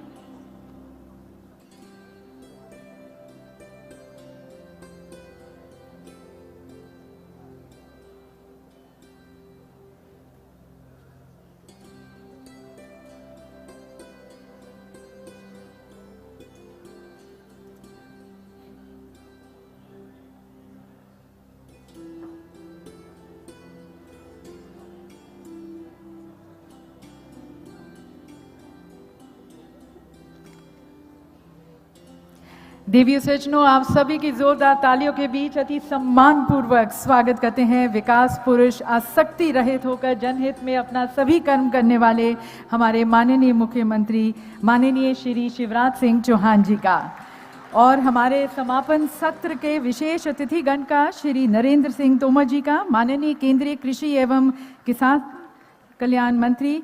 स्वागत है श्री ज्योतिरादित्य सिंधिया जी का, माननीय केंद्रीय नागरिक उड्डयन और इस्पात मंत्री. स्वागत है डॉक्टर वीरेंद्र कुमार खटीक जी का, माननीय केंद्रीय सामाजिक न्याय और अधिकारिता मंत्री, और श्री फगन सिंह कुलस्ते जी का, हमारे माननीय केंद्रीय ग्रामीण विकास व इस्पात राज्य मंत्री का. और एक्सेलेंसीज, लेडीज एंड जेंटलमैन, इस सभागार में उपस्थित आप सभी का भी हार्दिक स्वागत, अभिनंदन हमारे Madhya Pradesh global investor summit 2023 के समापन सत्र में, हमारे वे फॉरवर्ड सेशन में. देवी सज्जनों, कल जब हमने अपना सत्र आरंभ किया, उद्घाटन सत्र आरंभ किया, तब हमें माननीय प्रधानमंत्री जी का आशीर्वाद और उनका मार्गदर्शन मिला. माननीय प्रधानमंत्री जी ने कहा कि मध्य प्रदेश आज अजब भी है, गजब भी है और सजग भी है. साथ साथ माननीय प्रधानमंत्री जी ने ये भी कहा कि as per the world bank, India today is more ready to combat the global headwinds than any other economy in the world, because we have very strong macroeconomic fundamentals that extended, that was very inspiring and motivating for all the investors, the global and the domestic investors, towards ensuring the return on investment.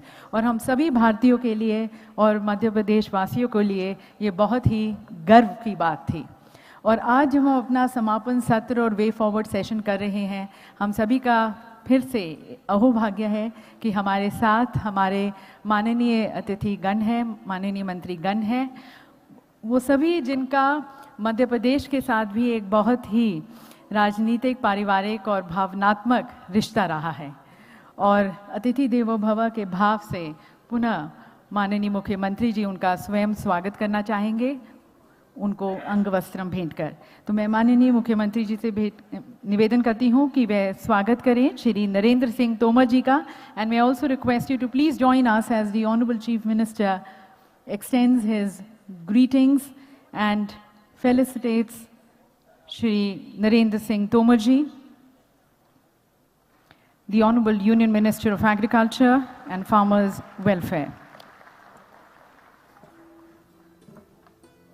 Welcoming Shri Jyotiraditya Scindia ji, the Honorable Union Minister for Civil Aviation and Steel. Our greetings to Dr. Virendra Singh Khatik ji, to Shri Fagan Singh Kulaste ji.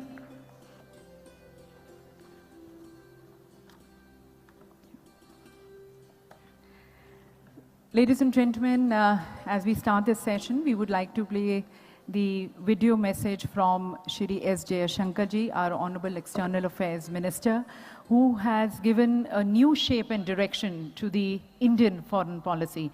A person who in fact is highly admired for his stance on the world affairs. And even in these geopolitical crises which we have seen under his guidance, India today is playing a very prominent role in the world affairs. We have a message from him which we would like to play for all of you. It is a great pleasure to join you all at the Madhya Pradesh Global Investors Summit. I was myself in Indore till yesterday and can very well understand your impressions and sentiment about India's cleanest city. While many would naturally see this as a reflection of social awareness, let me cite it as a deep testament to the quality of governance as well. And I know that for investors anywhere, it is the delivery on the ground to which they give the greatest attention when it comes to making choices. Those of you who are coming to India after a gap will, of course, attest to the transformation underway. But for even those who live in India itself, our evaluations are necessarily competitive. In a diverse and plural society, the Modi government encourages competitive federalism. We would like the state governments to vie with each other in making themselves attractive as an investment destination. And it is not just Indore, but the larger picture in Madhya Pradesh that you will find exciting. I will, of course, leave it to the Chief Minister and his colleagues to dwell further on this issue. They will no doubt speak of the high growth rate, the rapid infrastructure progress, and the remarkable agro-export performance, amongst others. On my part, allow me to present your investment decisions in terms of a larger global picture. The world emerging from the COVID pandemic is a fundamentally different one. We have all realized the importance of more reliable and resilient supply chains. Equally, there is a concern about the vulnerabilities resulting from excessively high dependence on limited geographies. The big trend in the world is to de-risk the global economy from pandemics, from conflicts, from climate events, and from other disruptions. And the solution there is to diversify manufacturing, production, and services. It is precisely in that quest that many of you are here at this event. There are also important data and technology facets to this challenge. Just as we seek reliability in supply chains, we also value trust and transparency in the digital domain. This also applies to respect for rules and adherence to contracts. When it comes to technology, there is a growing realization both about the talent of India's human resources and benefits of collaboration with our companies. In a knowledge economy, human resources will become more crucial with each passing day. This may be expressed in mobility, but equally in friend-shoring and trust-shoring. The Modi government has initiated a set of reforms in associated fields that start from health and nutrition and extend to education, skill development, and innovation. In recent times, India's startups, contract engineering, and industrial manufacturing have all kept pace with each other as a consequence. My message to you is therefore this: evaluate objectively the changes in India, including in the state of Madhya Pradesh. Please note how much easier we have made it to do business. Do appreciate the extent to which we have enhanced ease of living. Assess as well the improvements in governance and the effectiveness of digital delivery. Most of all, feel the buzz and sense the optimism in a world that can look so challenging at times. This, ladies and gentlemen, is surely the place to invest, the time to invest, and the partner to invest. I thank you and wish you all a productive deliberation.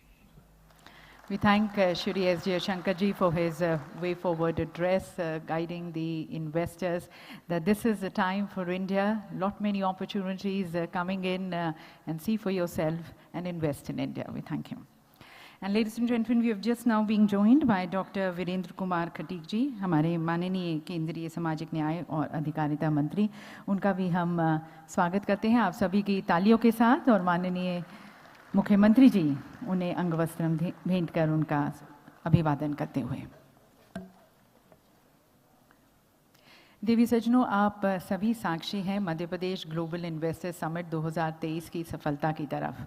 आपने देखा है कि माननीय मुख्यमंत्री जी ने he has left no stone unturned towards the success of this summit and making everyone feel comfortable. But then we would like to hear from our dignitaries also here on the dais their experiences. So would like to first request and invite Ms. Jennifer Dobney, the Honorable Minister Commercial, Canada Embassy, to kindly share her experience.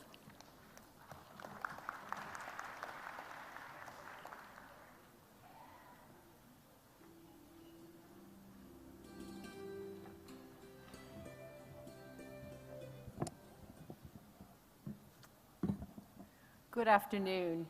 Good afternoon, distinguished guests. I would very much like to thank the Honourable Chief Minister, Shivraj Singh Chauhan, for inviting Canada to be a partner country at Invest Madhya Pradesh Global Investor Summit 2023. Mujhe bukane kai liye da yavad maniye Shivraj Singh Chauhan ji. And I would like to recognize the Honourable Chief Minister for the very business-friendly environment you have created in your state. The dynamism and forward-thinking nature of this Global Investor Summit bodes very well for the future of this state. And I am certain the summit will contribute to bringing more investment to Madhya Pradesh, including from Canada. Canada has a history of business engagement with Madhya Pradesh. We currently have Canadian pension plan investments with a commitment of $115 million for road construction in the state, working with Dilip Buildcon Limited, which is a Madhya Pradesh, a local contractor. We also have the Canadian company Linamar with a casting, forging, and machining manufacturing plant based in Dewas, and they are very active in the automotive sector. We think that such business and investment opportunities are the key to making both our countries more prosperous. We have a commercial relationship with India, which is now approaching $100 billion. And this is led by Canadian portfolio and institutional investment of nearly $70 billion. Canada's pension plans and private investors are helping to build the new India and the new Madhya Pradesh by investing heavily into infrastructure, renewable energy, and real estate. Add to that two-way trade in goods, services, foreign direct investment, and we get to nearly $100 billion in a commercial relationship. But I would say that any economist would look at the relationship between our two countries and conclude that it is actually underperforming. The governments of Canada and India understand that and are acting. Our trade ministers, the Honourable Minister Goyal and the Canadian Minister for International Trade, Minister Ng, relaunched last year negotiations towards an early progress trade agreement, which will be followed by a comprehensive economic partnership agreement. This will provide an opportunity to level the playing field for exporters and importers in both countries. But I would say that business leaders in both countries are not waiting for the governments. They are acting now, and Madhya Pradesh is an excellent environment for them. Now that India has taken the helm of the G20, the world's premier economic forum, Canada will be working shoulder to shoulder with India as we navigate unprecedented global challenges to build a better future for our citizens. Congratulations again to the state of Madhya Pradesh, to the Honourable Chief Minister. Thank you very much for the warm welcome, and good luck in the future. Thank you. Thank you, ma'am. We really value your thoughts and your partnership. And now I would like to invite Ms. Fazila, the Honourable Minister of Social Integration, Mauritius.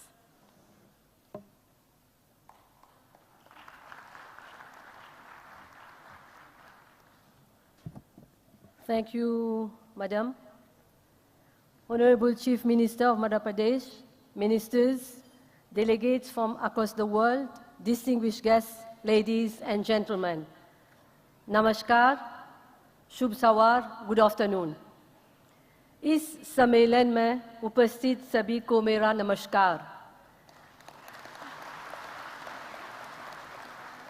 मुझे बहुत गर्व महसूस हो रहा है इस global investors summit में आकर। ये एक बहुत अचमच है निवेश के बारे में सोच विचार करने के लिए। It brings me an immense pleasure to be in the land of my grandparents who hailed from Surat in our endearing Gujarat. This was in the 19th century. It was a time when many Gujaratis were seeking a better opportunity and a brighter future in other faraway lands, such as South Africa, Madagascar, Réunion Island, and of course Mauritius as well. Most of them settled in those countries. So as you can see, I personally share emotional roots with incredible India. My grandfather was only 14 years when he followed the footsteps of his elder brother, who already settled in Mauritius and started business by opening a shop. When the time came for him to get married, he came back to Surat to choose his bride. Then they both returned to Mauritius and continued business. My uncle left Mauritius to settle in South Africa, and my grandparents spread, I must say, the business. The greatest legacy my grandparents passed on to us is a legacy of values, and I must say a demonstration of courage, patience, and perseverance in the face of challenges. May the Almighty bless their soul. I'm proud to be an Indian diaspora and thank India for all your support and contribution. I'm also delighted to be in Indore. What a wonderful city. I love every bit of Indore. The food is just delicious and gracious hospitality. Once again, I seize this opportunity to thank all of you in Indore. I feel very honored to be present in the Global Investment Summit. Dear friends, the Global Investment Summit is a great occasion for the business community from across the world to meet, connect, contribute, and explore trade and investment opportunities. India and Mauritius share a very special bond. So much of Mauritian history, heritage, traditions, and culture find their roots in the magnificent Republic of India.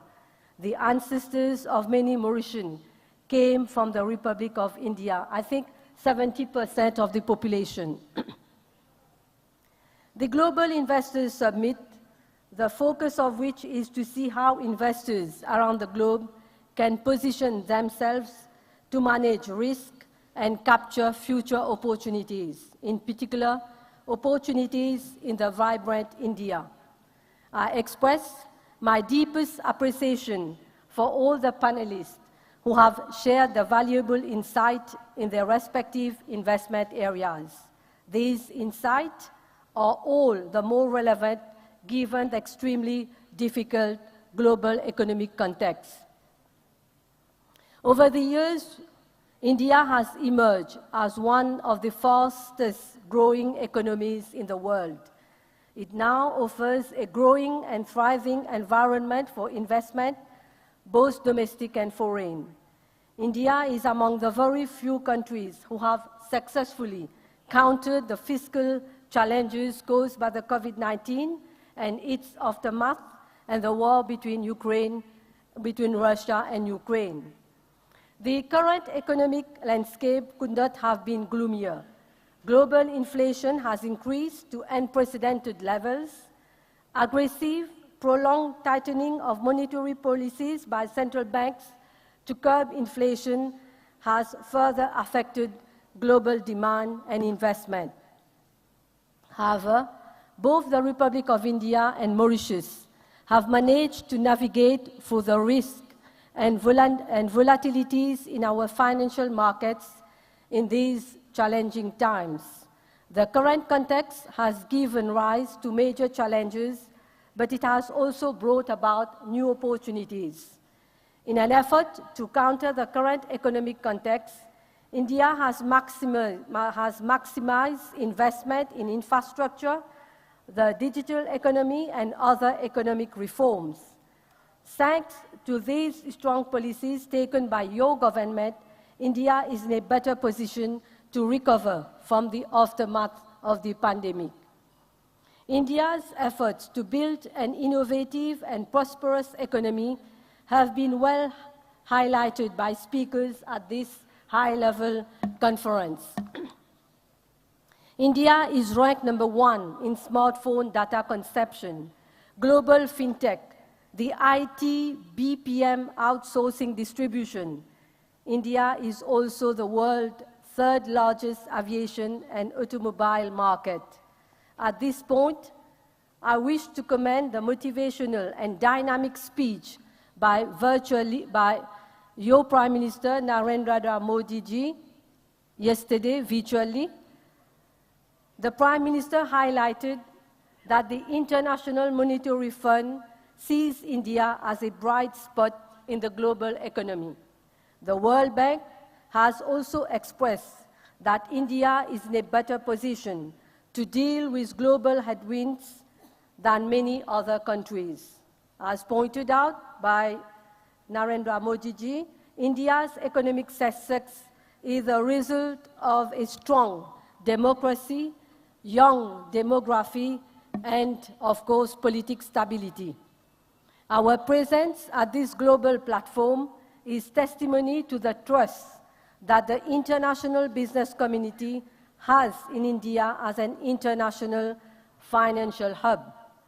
Representatives of around 314 major companies and several countries, including Mauritius, are present at this summit to expand their networks and build new businesses relations with India.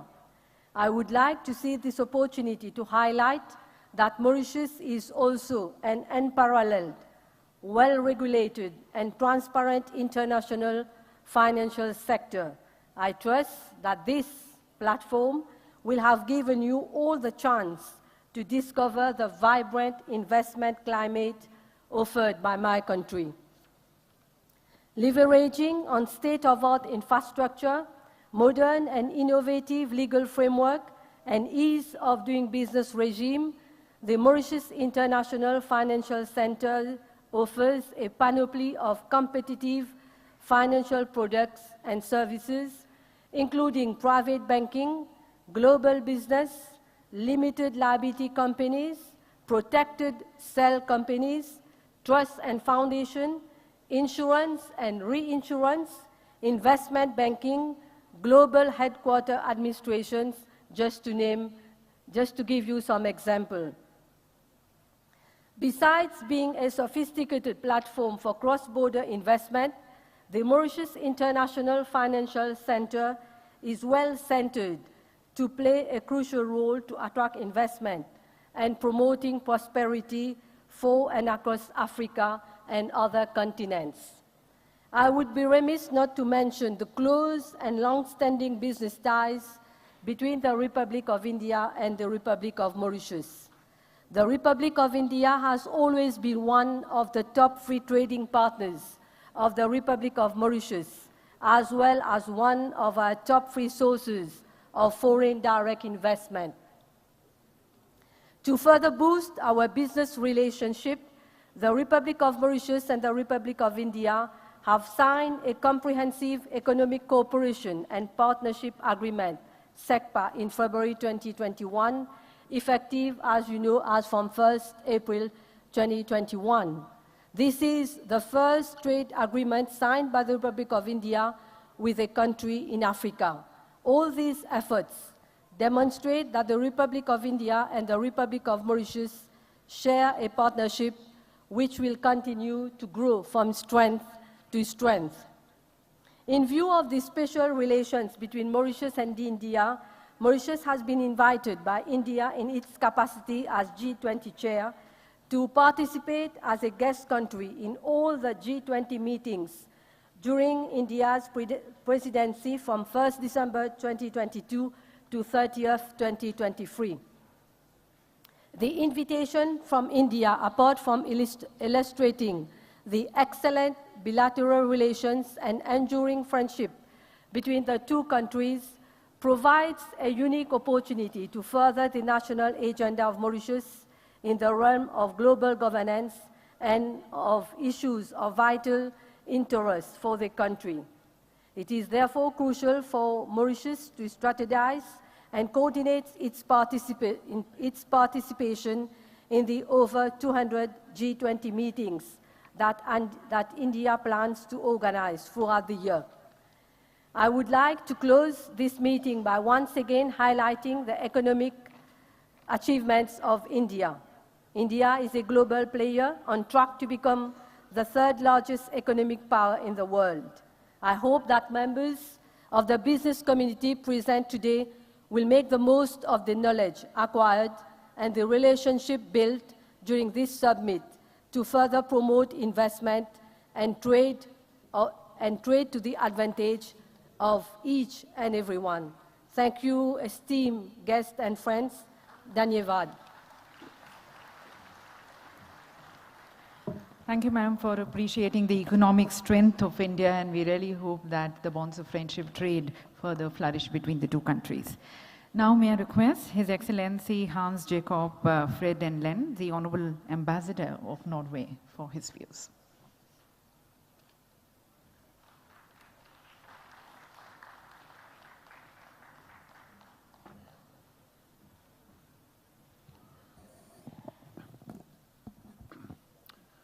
Honorable Chief Minister Shivraj Singh Chauhan, Honorable Ministers, dignitaries, ladies and gentlemen, that's better.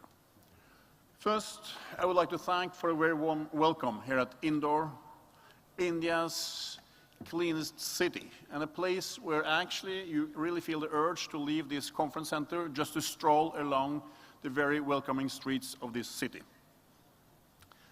And I would like to thank you for the invitation to this summit, giving us a chance to discuss how we can bring actually Indian economy forward and the Indian-Norwegian cooperation forward. India is one of the largest, one of the fastest growing economies. India is about becoming the most populated country on this planet. India is the place where actually we need to succeed when it comes to the climate crisis and when it comes to combat poverty and to actually fulfill the Sustainable Development Goals. These elements, the fast-growing economy and our joint global challenges, is why Norway in 2019 formulated an India strategy to see how we actually can improve our cooperation and how we can help each other succeed in our global challenges. And this we actually are building over on our comparative strengths, which and the sectors where we'll be cooperating is strengthening democracy and rule-based world order. It's on oceans, climate, development, energy, and environment. Okay, let's drop oceans. That's not something we discuss here in Madhya Pradesh. But climate, energy, and environment is important. Norway is a small country, so we're not bringing a huge business delegation. But what we are bringing is world-class technology, and is among some of the world leaders in this. I will point out two companies, one who is then engaged in the waste management, also here indoor, Tomra, and the other one is Statkraft, who's here now looking for investment opportunities to actually strengthen the production of renewable energy. And Statkraft is a company going back to the childhood of hydroelectrical power, with a long history, the biggest provider of renewable energy in Europe, and is now looking into how to actually then expand its know-how and find out how to contribute also here in Madhya Pradesh.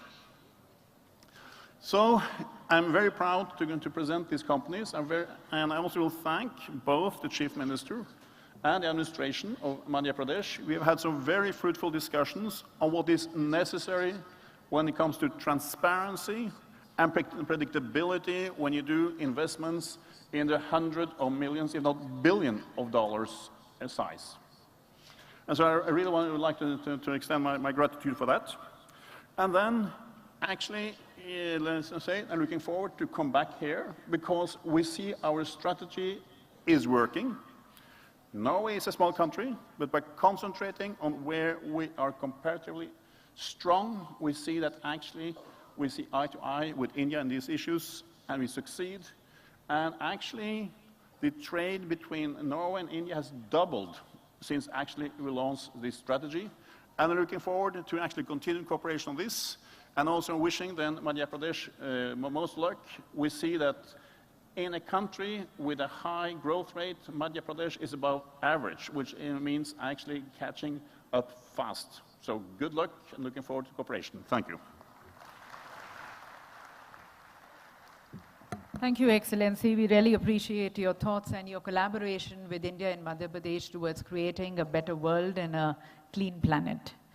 और अब हमारे उद्योगपति जो यहाँ पर मंच पर हैं उन्हें आमंत्रित करना चाहेंगे उनके विचारों के लिए, पर बुलाने से पहले उनसे निवेदन है कि आप अपना संदेश, अपना एड्रेस संक्षिप्त में रखें, क्योंकि हमारे अतिथिगण की फ्लाइट्स हैं, तो उसको मद्देनजर रखते हुए मैं आमंत्रित करती हूँ श्री कमल बाली जी को, managing director and president Volvo group India.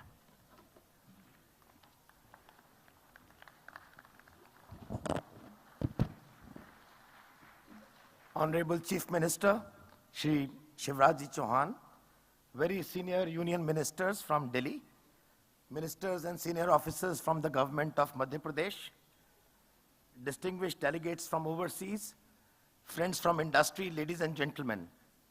Wow, what a week it has been in Indore. The last 4 or 5 days have been absolutely mesmerizing. A solid showcase of Madhya Pradesh socio-economic prowess, we have seen that. We were treated to some outstanding hospitality and a great opportunity to connect and collaborate with many, many stakeholders.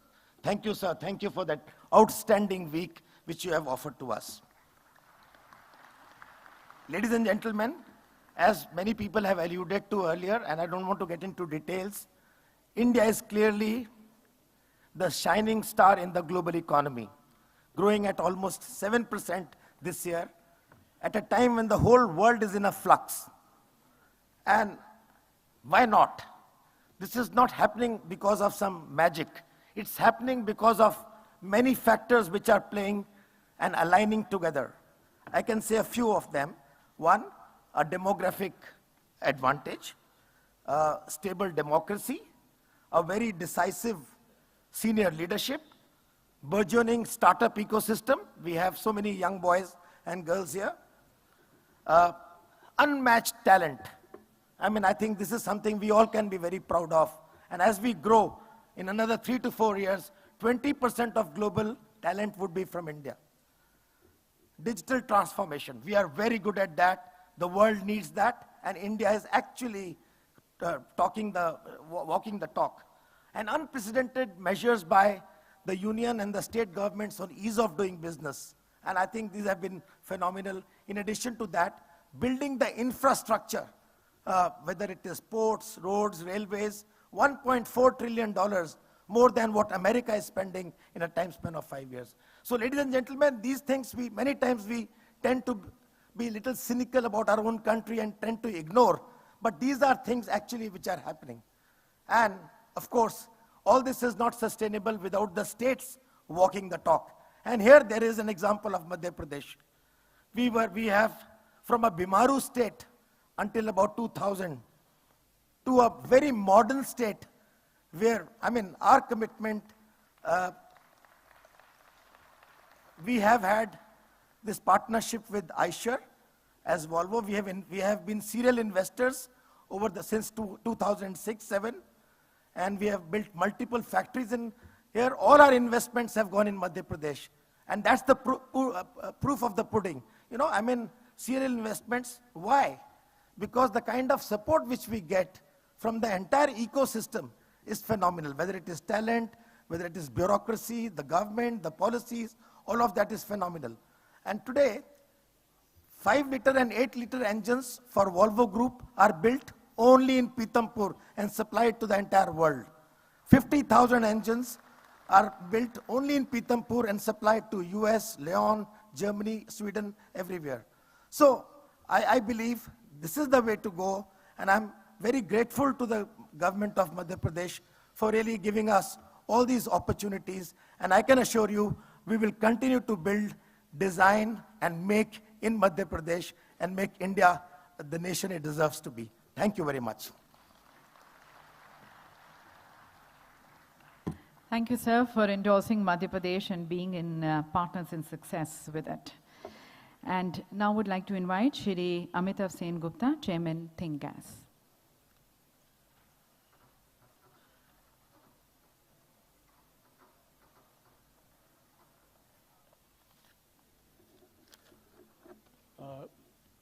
Respected Chief Minister Shivraj Singh Chauhan ji, senior leadership from central government, the senior bureaucrats present here, and distinguished ladies and gentlemen. Right in the beginning, I must congratulate Chief Minister ji and the state administration for organizing the Invest Madhya Pradesh Global Investor Summit. The summit was very well designed and focused, and for a company which started operation in Madhya Pradesh in 2018 only, it was very educative. So thank you very much for organizing this. It was a great privilege and honor for me to be able to participate in this summit. We Think Gas, which is 100% promoted and funded by a global infrastructure fund called I2 Capital, have started our work on the ground in 2018.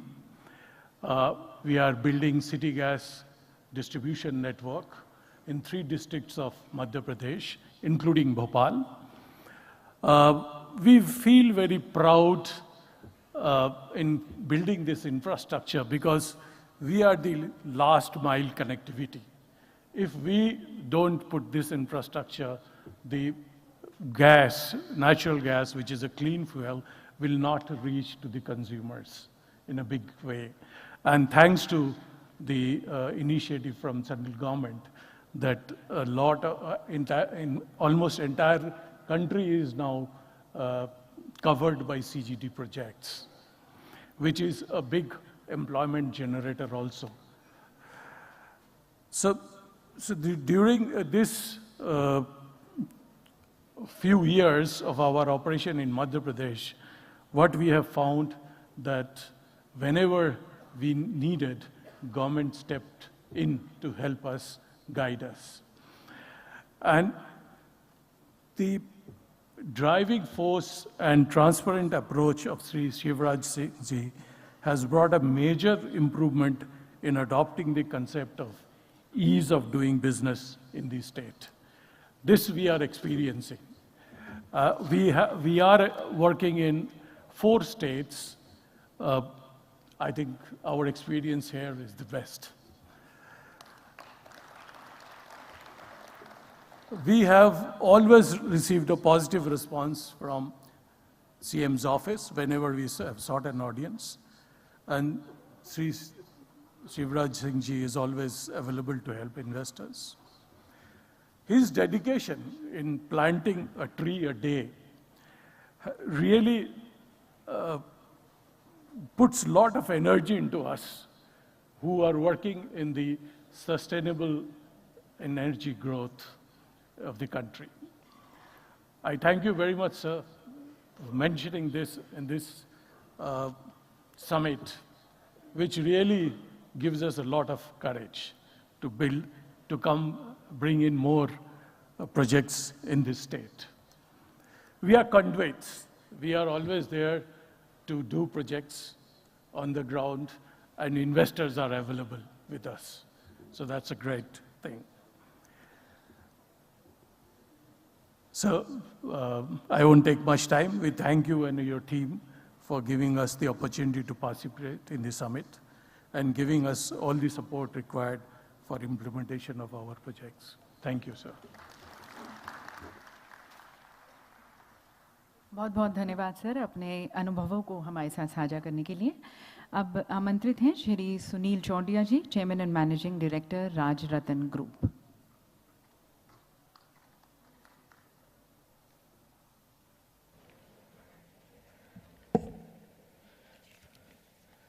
माननीय मुख्यमंत्री श्री शिवराज सिंह जी चौहान, माननीय श्री ज्योतिरादित्य जी सिंधिया, मंच पर विराजित अन्य मंत्रीगण, dignitaries on the dais, dignitaries sitting in the audience, I can see that ये पूरा सभागार बहुत पावरफुल लोगों से भरा हुआ है। मैं यहाँ पर CII वेस्टर्न रीजन को रिप्रेजेंट कर रहा हूँ और मेरा अपना उद्योग भी पीतमपुर में है, तो 2 हैसियत से यहाँ पे बात करूँगा।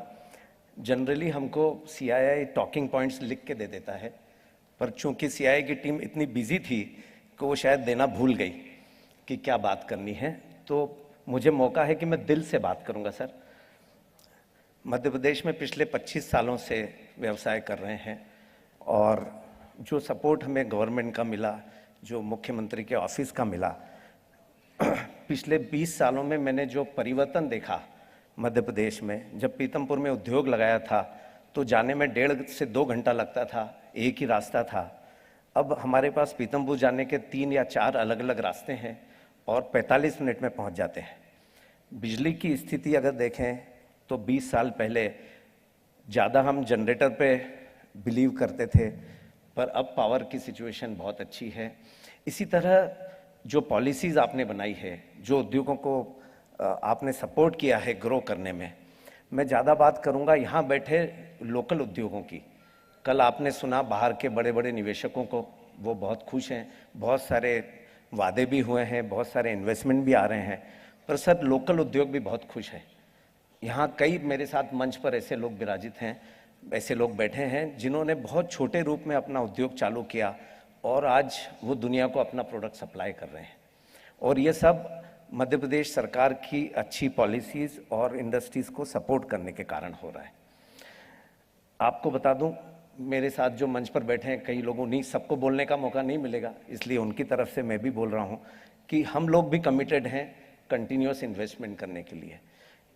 हम ऐसे एग्जाम्पल है, जो बीज भी मध्य प्रदेश का है, ज़मीन भी मध्य प्रदेश की है, उस पे पानी भी मध्य प्रदेश का है, खाद भी मध्य प्रदेश की है और उद्योगपति भी मध्य प्रदेश का है।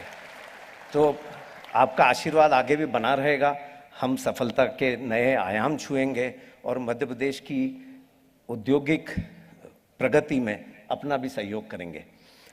कुछ चीज़ें हैं, मैं अपने आप को रोक नहीं पा रहा हूं क्योंकि आज श्री सिंधिया जी भी मंच पर हैं, आप भी हैं। कुछ चीज़ें वर्क इन प्रोग्रेस है जिस पे काम कर रहे हैं। अगर कनेक्टिविटी मध्य प्रदेश की बढ़ जाए तो बहुत अच्छा रहेगा सर। 4-5 स्टेट्स हैं, 4-5 एयरपोर्ट हैं मध्य प्रदेश में जहां पर कनेक्टिविटी की बहुत आवश्यकता है, क्योंकि इंदौर, बॉम्बे, दिल्ली के एयरपोर्ट यूज़ करने में बहुत समय बर्बाद होता है। तो आज अगर कुछ ऐसा प्रण लें हम सब लोग मिलके, और हम उद्योग जगत से आपसे वादा करते हैं कि जो एयरलाइंस यहाँ आएगी वो सक्सेसफुल होगी, उनकी फ़्लाइट्स भरी हुई जाएगी। और अगर 4-5 इंटरनेशनल फ़्लाइट के कनेक्शन श्री सिंधिया जी और आप मिलकर अगले 2-3 महीने में हमें दिलवा दें तो ये मध्य प्रदेश के उद्योगों के लिए एक बहुत बड़ा सपोर्ट होगा। थैंक यू वेरी मच और बहुत बहुत धन्यवाद। मैं GIS से पिछले करीब 12 साल से जुड़ा हूँ। आपके साथ मैंने जापान, कोरिया, सिंगापुर की यात्राएं की है GIS को प्रमोट करने में, मध्य प्रदेश में इन्वेस्टर को बुलाने में। पर इस साल जो सफलता देखी है, जो नए आयाम छुए हैं GIS ने, जो माहौल है, कल हमारे CII के कई मित्रगण थे, इतना खुश थे और सब चाहते हैं कि मध्य प्रदेश में बहुत इन्वेस्टमेंट करें, बहुत ग्रोथ करें। तो अब मध्य प्रदेश की प्रगति को कोई रोक नहीं पाएगा। इतना अच्छा माहौल आपने बनाया है। बहुत बहुत धन्यवाद मुख्यमंत्री जी, थैंक यू वेरी मच। बहुत बहुत धन्यवाद सर। घरेलू इन्वेस्टर्स के अनुभव, सुझाव और साथ साथ मन की बात रखने का। और अब मैं आमंत्रित करती हूँ श्री प्रवीण कंकारिया जी को, मैनेजिंग डायरेक्टर इम्पीटस।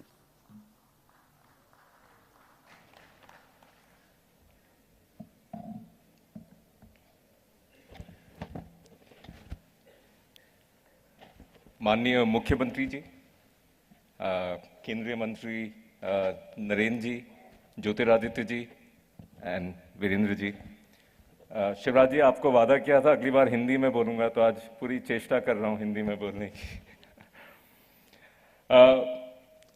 सरकार के सभी मंत्रिमंडल के सदस्य, वरिष्ठ अफसर, पदाधिकारी और सभी दोस्तों को सादर प्रणाम। आज के इस अवसर पर सरकार और प्रशासन की व्याख्या मैं 2 शब्दों से कर सकता हूं। एक है विजन और दूसरी है डिलीवरी। तो दृष्टि और परिणाम, ये दोनों चीजें मुझे देखने को मिली है। मैं भी आपकी तरह सर यहीं से काम शुरू किया था और यहीं पर काम कर रहे हैं, इंदौर से ही अरसे से।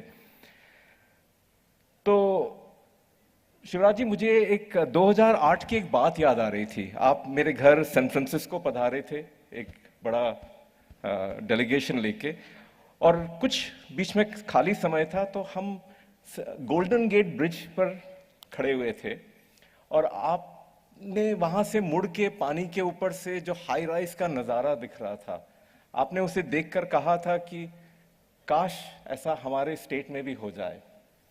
तो आपका सपना काफी कुछ साकार हो गया है। आप इंदौर के अच्छे IT SEZ में देखिए, अच्छे कमर्शियल कॉम्प्लेक्सेस देखिए, तो वो सपना साकार होता दिख रहा है। तो ये प्रूव हो गया है कि आपके तंत्र में विजन और डिलीवरी दोनों की कैपेबिलिटी है, तो वो तो कोई कमी नहीं है। और एक और बात कहूंगा कि हमारी कंपनी इम्पीटस के देश में कई राज्यों में ऑफिसेज हैं।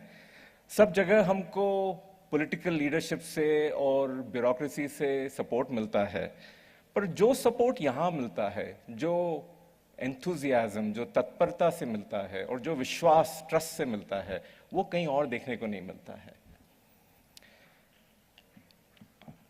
फिर थोड़ा आगे आऊंगा शिवराज जी। 10 साल पहले इम्पिटस को प्रदेश के सबसे पहले IT SEZ crystal IT park में पहले यूनिट होने का मौका मिला था और आप आए थे उद्घाटन करने।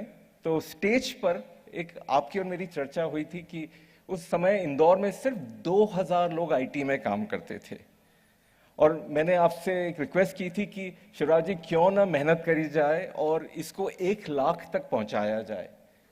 और 1 लाख पर मैंने आपसे कहा था कि शायद 10,000 करोड़ साल का नया इन्वेस्टमेंट आ पाएगा, पेरोल का खर्चा आ पाएगा, जो लोकल पैसा नहीं घूम रहा है, वो नया पैसा आएगा। तो आपको खुशी होगी ये जानकर कि मैंने ये सुना है कि 60,000 से ज्यादा आईटी वर्कर्स हो गए हैं सिर्फ इसी शहर में। तो 1 लाख की मंजिल ज्यादा दूर नहीं है। और देखा जाए तो इंदौर में सब कुछ है जो बेंगलोर में है, गुरुग्राम में है। रोड कनेक्टिविटी है, एयर कनेक्टिविटी है, एविएशन मिनिस्टर है हमारे पास। बहुत शांति प्रिय जगह है, एजुकेशन का बहुत ही अच्छा इंफ्रास्ट्रक्चर है, हेल्थ केयर सिस्टम है, हॉस्पिटैलिटी इंफ्रास्ट्रक्चर अच्छा तैयार हो गया है। यहाँ के लोग नए आइडियाज को स्वीकार करते हैं, एक ओपननेस है यहाँ। ये बहुत बारीकी चीज है बट बहुत मायने वाली चीज है। और यहाँ एक महिलाओं की कद्र बाकी जगह से बहुत ज्यादा है। शायद कारण यह है कि इस शहर की नींव एक महिला ने रखी थी शायद 250 साल पहले। तो शिवराज जी, बेंगलोर में भी किसी ने कुछ दशकों पहले, 3-4 दशक पहले ऐसा कुछ सपना सोचा होगा और आज बेंगलोर कहां पहुंच गया है। तो क्यों ना आईटी के इस नए दौर के लिए हम भी ऐसा ही सोचें कि मध्य प्रदेश, और मध्य प्रदेश का सबसे जो ज्यादा आईटी में आगे बढ़ रहा है शहर है इंदौर है। किसी एक शहर को लेके आप नया प्रण बनाएं कि हम आईटी के इस नए दौर में इसको बहुत ही महत्वपूर्ण सेंटर बनाएंगे। ये कोई सिर्फ सस्ती आउटसोर्सिंग की जगह नहीं रहेगी। यहाँ पे अच्छा तगड़ा इनोवेशन वाला काम होगा और उसके लिए हमको जो भी पॉलिसीज में चेंजेस करने होंगे, जो भी मेहनत करनी होगी, वो हमें करनी चाहिए, क्योंकि हमारी फाउंडेशन ले हो गई है, हमारी नींव हो गई है, जो सबसे मुश्किल काम होता है। अब सिर्फ मंजिलें बनानी है ऊपर। तो आपसे वापस दरख्वास्त करूंगा कि हमारा प्लेन रनवे पे तेजी से दौड़ रहा है, रफ्तार पकड़ रहा है और टेक ऑफ के लिए तैयार है। तो पूरी मेहनत से इसको, इस स्टेट को एक आईटी के वर्ल्ड में एक बहुत ही महत्वपूर्ण जगह बनाई जाए। और मैं ये खाली बात नहीं कर रहा हूं, हमारी कंपनी, मैं सिलिकॉन वैली में रहता हूं, पर हमारी कंपनी का सारा इनोवेशन इंदौर से होता है। हम दर्जनों पैटेंट फाइल कर चुके हैं इंदौर से, और ऐसे वैसे पैटेंट भी नहीं है, एकदम डेफिनेटिव पैटेंट है। तो शिवराज जी, प्लीज आप पूरी मेहनत करें इसमें, और हमारा सबका सहयोग है आपके साथ।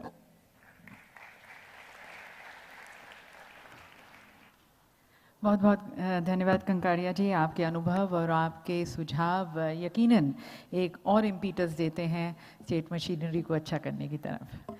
और अब मैं आमंत्रित करती हूँ श्री अमित सिंह जी को, group head Asian paints. Honorable Chief Minister of Madhya Pradesh, Shivraj Singh Chauhan ji, namaskar. Honorable Ministers of the Government of India, Government of Madhya Pradesh, and officials and dignitaries on the dais. It's indeed a privilege and honor for me to be here, present here. We deeply acknowledge the dynamic leadership of Shri Shivraj Singh Chauhan ji. मैं एक उदाहरण देना चाहता हूं sir आपको। मैं 5 दिसंबर को honourable chief minister से मिला।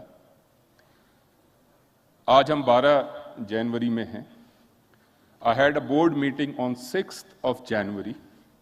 Before that, we worked as a team with your department, with your officers, sir. I've been instrumental in many investments globally and in India. It is unprecedented to see the layout and a letter in my hand before the board meeting. It's highly commendable. I haven't seen this. This is unprecedented, sir. This explains the dynamism and where Madhya Pradesh is today. I would touch upon one more element here. Speed of decision making definitely contributes significantly towards ease of doing business, and we as a country are growing it, and it is led by Madhya Pradesh, as Secretary DPIIT sitting over here as well. Every responsible corporate today looks at ESG when we look at globally, and the global investors also are looking at India in that sense. I saw in the last 2 days, and I heard your speech very, very, I would say, thoughtfully. You highlighted each and every element of that framework, sir. Environment, sustainability, and governance, inclusive growth, sustainable growth. This is the element that we all look at today as global responsible corporates when we look at investments. Thank you so much for having that vision incorporated into your industrial policy as well, and thought and vision, sir. With these limited words, thank you so much. It was indeed a privilege to be here. Thank you, sir. बहुत बहुत धन्यवाद sir, और हम अपने सभी industrialist का धन्यवाद करना चाहेंगे, ना केवल अपने अनुभवों को हमारे साथ साझा करने का, पर साथ साथ कंस्ट्रक्टिव सजेशंस भी देने का, and that reflects the sense of ownership and love and respect which they feel towards their Karam Bhumi and towards the Honorable Chief Minister. So thank you to them. And now देवी सज्जनों, आमंत्रित करना चाहेंगे हमारे राजनेताओं और हमारे अतिथिगण के विचारों को और उनके पथ प्रदर्शक संदेश को। सबसे पहले मैं निवेदन करना चाहूँगी माननीय श्री फगन सिंह कुलस्ते जी से, हमारे माननीय केंद्रीय ग्रामीण विकास व इस्पात मंत्री, उनसे निवेदन है।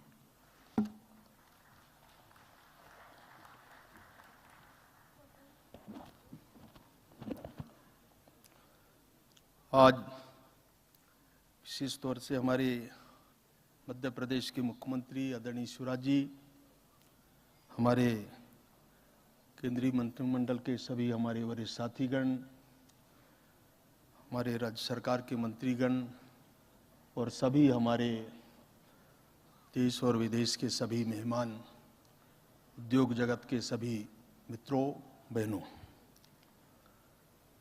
ये हम सब के लिए और मध्य प्रदेश के लिए, देश के लिए एक नया अनुभव, नए आइडियाज हम देख रहे हैं। मुझे आज शिवराज जी ने कहा कि कुछ सेशंस पे रहना है। मैं 2 सेशन अटेंड किया।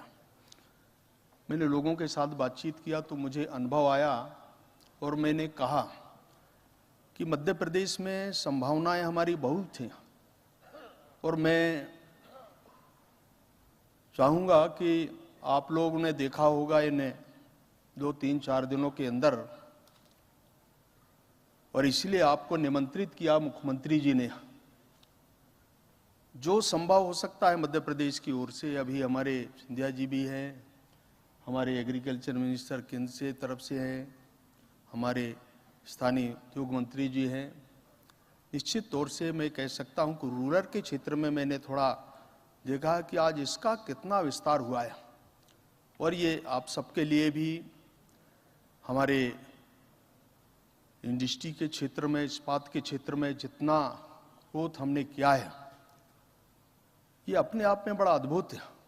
और प्रधानमंत्री जी का जो विजन है उसको लेकर के आज शायद मुझे लगता है इच्छा शक्ति के कारण, भारत के कारण, आज हम अपने आप में पूरे दुनिया में जो स्थान और जैसा अनुभव मैंने देखा है वो इस बात का प्रमाण है। और इसलिए मैं तो केवल इतना ही कहूँगा कि आप सब हमारे मुख्यमंत्री जी के आमंत्रण पर, निमंत्रण पर यहाँ पहुँचे हैं। आप जो भी अच्छा कर पाएंगे मध्य प्रदेश के बारे में, यहाँ जो इन्वेस्ट कर सकते हैं, जो भी सरकार की ओर से जो सहयोग हो सकता है, जो आवश्यकता है, रिक्वायरमेंट है, वो निश्चित तौर से मुझे लगता है सब परिस्थितियों को ध्यान में रख कर के हम आगे बढ़ेंगे, ताकि एक अच्छा एक देश में विशेष तौर से इंदौर के बारे में, मध्य प्रदेश के बारे में जो कुछ भी अचीवमेंट हम देख पा रहे हैं वो परिणाम तक पहुंच जाए, ये आप सभी मित्र, सभी साथियों से मैं अपेक्षा करता हूं। और एक बार फिर मध्य प्रदेश, हमारे इंदौर की धरती में आप सबका बहुत बहुत अभिनंदन। नमस्कार। बहुत बहुत धन्यवाद माननीय मंत्री जी। और अब मैं आमंत्रित करती हूँ डॉक्टर वीरेंद्र कुमार खटीक जी को, हमारे माननीय केंद्रीय सामाजिक न्याय और अधिकारिता मंत्री।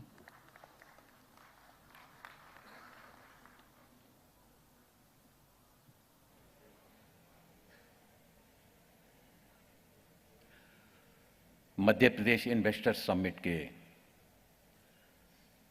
संयोजक मध्य प्रदेश के हमारे यशस्वी मुख्यमंत्री सम्मानीय शिवराज सिंह चौहान जी, जिनके कुशल मार्गदर्शन में पिछले अनेक वर्षों से ये आयोजन किया जा रहा है। इस कार्यक्रम में हमारे बीच में उपस्थित हमारे केंद्रीय मंत्रिमंडल में वरिष्ठ साथीगण, सम्मानीय नरेंद्र सिंह तोमर जी, सम्मानीय ज्योतिरादित्य सिंधिया जी, हमारे केंद्रीय राज्य मंत्री भाई फग्गन सिंह कुलस्ते जी, विभिन्न देशों से आए हुए हमारे सम्मानीय अतिथिगण। मैं जब सुन रहा था तुम्हारे विदेशों से आए हुए प्रतिनिधियों ने, हमारे उद्योगपतियों ने जिस तरह से मध्य प्रदेश में सम्मानीय शिवराज सिंह चौहान जी के द्वारा इन्वेस्टर समिट की शुरुआत की गई, और आज जिस विश्वास के आधार पर यहाँ पर जनप्रतिनिधियों ने, उद्योगपतियों ने अपनी बात रखी कि यहाँ पर आज से 20 साल पहले क्या स्थितियाँ थीं और आज उन स्थितियों में किस तरह का बदलाव आया है। सिर्फ सपने देखना ही नहीं, बल्कि सपनों को साकार करने में रातों की नींद को छोड़ करके मध्य प्रदेश को इन्वेस्टर्स के क्षेत्र में आगे बढ़ाने के लिए किस तरह से एक्सपर्ट की सलाह लेकर, विशेषज्ञों का सलाह लेकर, और मध्य प्रदेश में हम कैसे इन्वेस्टमेंट के क्षेत्र को आगे बढ़ा सकते हैं, उसका प्रत्यक्ष उदाहरण आज मैं इंदौर में देख रहा हूं कि इतनी बड़ी संख्या में कई राज्यों में भी जाने का अवसर मिला। इस तरह के इन्वेस्टर समिट होते हैं, उसमें एमओयू होते हैं, लेकिन वो एमओयू केवल कागजों पर सिमट के रह जाते हैं। पर हमारे यशस्वी मुख्यमंत्री सम्मानीय शिवराज सिंह चौहान जी के द्वारा जो प्रयास किए गए, उन प्रयासों का परिणाम है कि सभी के द्वारा इस बात का विश्वास व्यक्त किया गया कि मध्य प्रदेश में अपार संभावना है। हर क्षेत्र में, टेक्नोलॉजी के क्षेत्र में, साइंस के क्षेत्र में, मेडिकल के क्षेत्र में, एग्रीकल्चर के क्षेत्र में, हर क्षेत्र में अपार संभावना है। और सम्मानीय शिवराज सिंह चौहान जी के द्वारा जिस तरह से सकारात्मक परिस्थितियां यहाँ निर्मित करके, चाहे वो जगह उपलब्ध कराने की बात हो, चाहे टैक्स रिलेक्शन देने की बात हो, और कागजी कार्रवाई में प्रशासनिक सहयोग की बात हो, हर क्षेत्र में सम्मानीय शिवराज सिंह जी के नेतृत्व में हमारे मध्य प्रदेश के हमारे सभी अधिकारियों के द्वारा जिस तरह से इन्वेस्टर्स को सहयोग करने का जो कदम बढ़ाए गए हैं, उन्हीं के परिणाम स्वरूप मध्य प्रदेश आज इन्वेस्ट के क्षेत्र में काफी तेजी से आगे बढ़ रहा है। और न केवल देश में बल्कि दुनिया के भी निवेशकों को आज भारत में, मध्य प्रदेश में आकर्षित करने में भी सफल हो रहा है। मैं ऐसे आयोजन को करने के लिए सम्मानीय शिवराज सिंह जी को मैंने देखा है कि कोई एक संकल्प लेना, उस संकल्प को पूरा करने में वो दिन रात किस तरह से अपना पूरा समग्र कंसंट्रेशन करके उसके पीछे लग जाते हैं, और उनके पीछे लगने के कारण ही बाकी सारी टीम भी उनके साथ में चल पड़ती है। और जब टीम चल पड़ती है तो हमारे उद्योगपति जो पीछे बैठे हुए हैं, सभी ने इस बात को कहा है, कुछ चीजों को आज के स्तर और अगर बढ़ाने के लिए कदम बढ़ाए जाते हैं तो मध्य प्रदेश हिंदुस्तान में इंडस्ट्री के क्षेत्र में, टेक्नोलॉजी के क्षेत्र में, साइंस के क्षेत्र में, एग्रीकल्चर के क्षेत्र में एक सबसे विकसित प्रदेश के रूप में अपनी निश्चित स्थान आने वाले समय में निश्चित रूप से बनाने में सफल होगा। मेरी आप सभी को बहुत बहुत शुभकामनाएं, बहुत बहुत बधाइयां। बहुत बहुत धन्यवाद माननीय मंत्री जी, आपकी शुभकामनाओं के लिए और आपके पथ प्रदर्शक संदेश के लिए। और अब आमंत्रित करते हैं श्री ज्योतिरादित्य सिंधिया जी को, हमारे माननीय नागरिक उड्डयन और इस्पात केंद्रीय मंत्री।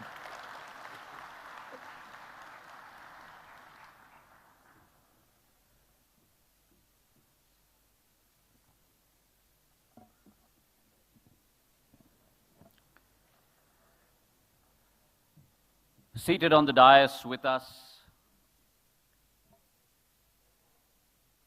a true son of the soil,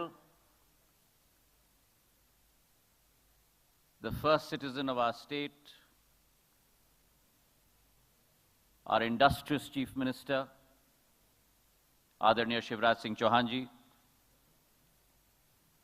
seated on the dais with me, my colleagues in cabinet, my senior colleague, Krishi Mantri Adarniya Narendra Singh Tomar ji,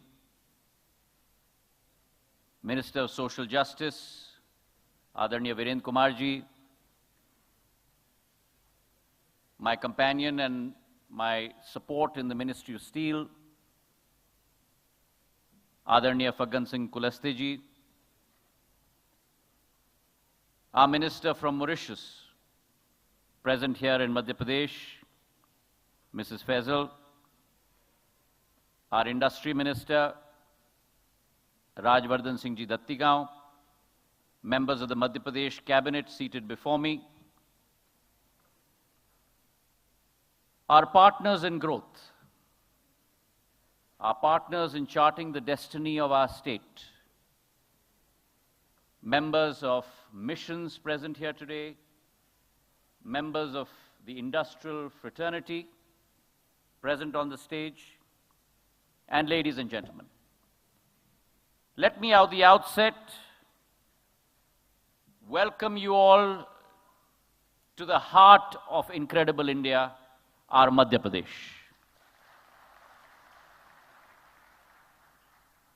It's amazing to see the zeal and the resilience with which industry in India has bounced back to a strong recovery. We have been faced with probably one of the most trying times in the history of mankind. And India has emerged. She has emerged stronger. She has emerged with greater potential and greater opportunity. Government has been extremely committed to create an enabling environment within our country, looking at both demand and supply drivers.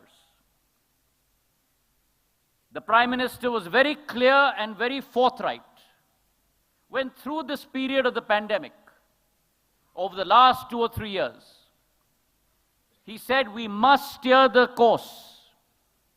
We must keep on course with investment and with growth.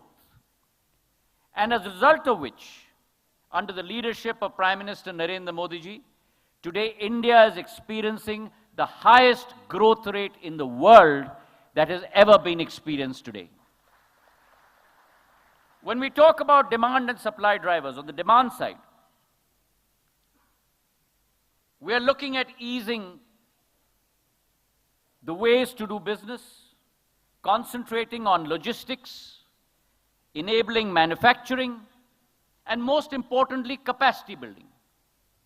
मानव संसाधन की श्रृंखला को बढ़ाने का कार्य प्रधानमंत्री जी कर रहे हैं. And if you look at the supply side, under the leadership of the Prime Minister, we have been very clear that it has to be government-led investment growth. And therefore, close to a 10 lakh crore capex program annually by Government of India under the leadership of Prime Minister Narendra Modi. But as we forge ahead, it's equally important to make sure that all of India progresses together. संयुक्त विकास, समृद्धि संयुक्त रूप से हो, इस संकल्प के साथ प्रधानमंत्री जी कार्य कर रहे हैं. And that is why across the board, from state governments to central governments, ensuring that we create a safety net for the economically disadvantaged in our country and make sure that they are partners in that progress. And over the last 2 years, over COVID, both central and state governments together have dispersed close to $300 billion right down to the grassroots level to every individual in our country. And may I add, because one of our speakers said that, that has not been done through the age-old system, but it has been done through the cutting-edge system of digitalization, our UPI payment system, which is not only an innovation, but a patent of India, which today has got acclaim across the world on a global scale. And therefore, I firmly believe that under our Prime Minister, India has emerged over the last 8 years from being the 11th largest economy in the world to today, in 2023, the 5th largest economy in the world. And let me commit that under his leadership, in 2030, India will become the 3rd largest economy in the world. So we are on our path of economic development. But that path of economic growth, that path of economic development runs through the heart and soul of Madhya Pradesh.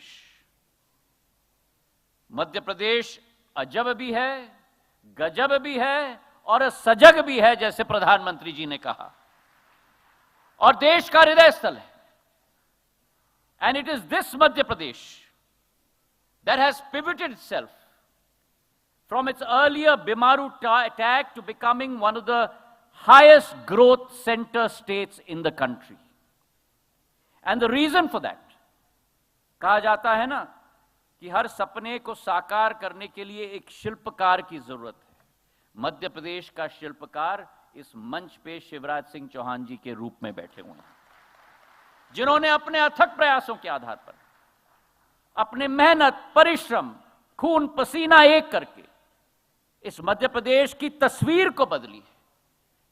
जो बिमारू राज्य कहा जाता था 2003 के पहले, आज देश में एक सबसे विकसित राज्य में परिवर्तित हो चुका है, जिसका सबूत इस मंच से हमारे इंडस्ट्री के भाई बहनों ने अपने व्याख्यान में कहा.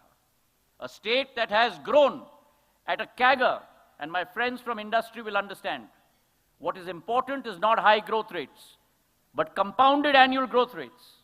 A CAGR of 6.9% over the last 10 years, and in the last year, under the leadership of Shivraj Singh Ji, grown at 19.4% state GDP growth rate. That is the transformation. Now comes the question, why invest in Madhya Pradesh?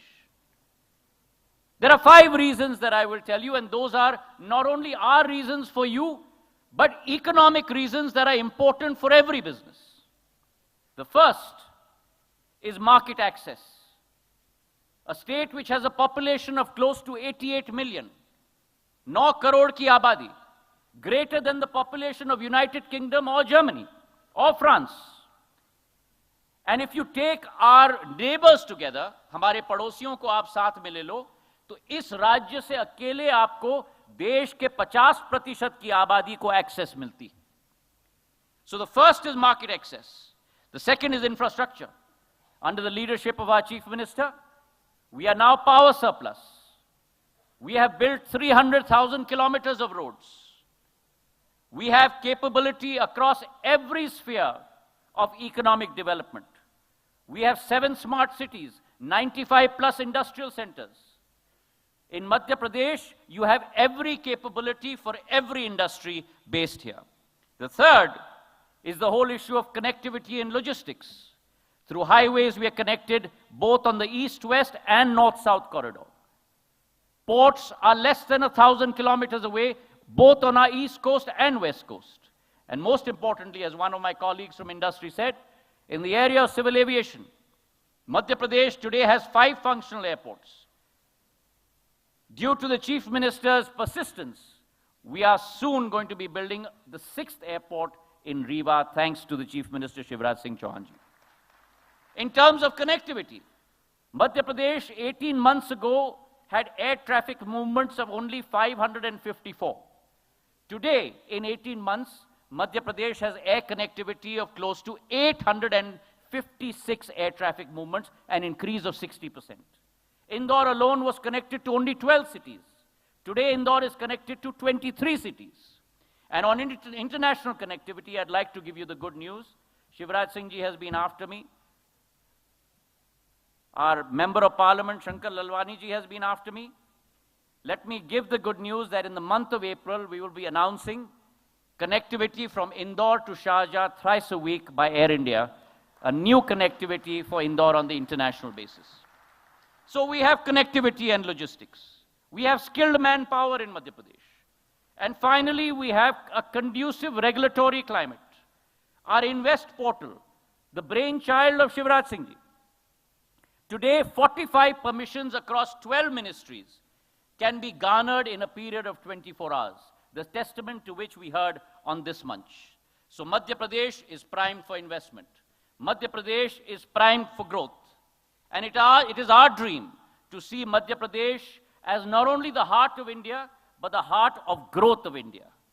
India has a dream of reaching a $5 trillion economy by 2026. Of that, $550 billion will be contributed by Madhya Pradesh alone. We have a new way of working under our Chief Minister, a way of working that signifies optimism, transparency, opportunities, a vision that looks at not necessarily only promising, but also delivering, moving from a concept of red tapeism to a red carpet. So today, from this munch, I'd like to give my compliments to not only the Chief Minister of Madhya Pradesh, Shivraj Singh Ji Chauhan, but what I believe he embodies, which is the Chief Executive Officer of Madhya Pradesh in his persona. Finally, ladies and gentlemen, let me say this, that when you look at Madhya Pradesh, invest for the long haul, invest for the long term. Because as we believe in business, we look at ROI, return on investment. And that ROI in Madhya Pradesh is given to you by 4 factors. BEAM, the best entrepreneurial talent. Along with that, an environment of innovation. Along with that, certainly an environment that looks at enabling infrastructure. And finally, a transition from tradition to modernity. जैसे प्रधानमंत्री जी ने कहा था कि सबका साथ, सबका विकास, सबका विश्वास और सबका प्रयास. और अगर भारत उस पथ पे चलेगा तो दुनिया की कोई शक्ति हमारे भारत को या हमारे मध्य प्रदेश को कभी रोक नहीं पाएगी. बहुत बहुत धन्यवाद. जय हिंद, जय Bharat. Thank you very much, Honorable Minister, sir, for your very inspiring and motivating address for the investors and further giving Madhya Pradesh the gift of air connectivity. और अब मैं आमंत्रित करती हूँ माननीय श्री नरेंद्र सिंह तोमर जी को, हमारे माननीय केंद्रीय कृषि और किसान कल्याण मंत्री.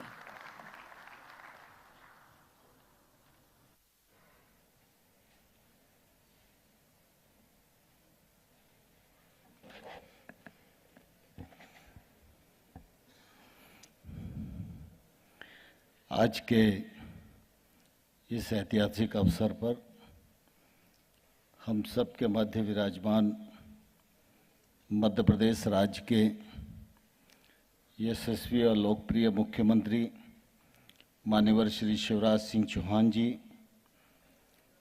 केंद्र सरकार में मंत्री माननीय श्री ज्योतिरादित्य सिंधिया जी, माननीय श्री डॉक्टर वीरेंद्र कुमार जी, राज्य मंत्री फग्गन सिंह कुलस्ते जी, राज्य के उद्योग मंत्री राज्यवर्धन सिंह जी, इकबाल सिंह जी, मनीष सिंह जी, एम्बेसडर्स, अन्य देशों के मंत्रीगण, उद्योग संगठनों के प्रतिनिधि और इस मौके पर उपस्थित सभी इस पूरे कार्यक्रम में भाग लेने के लिए और गरिमा प्रदान करने के लिए पधारे सभी महानुभाव बहनों और भाइयों,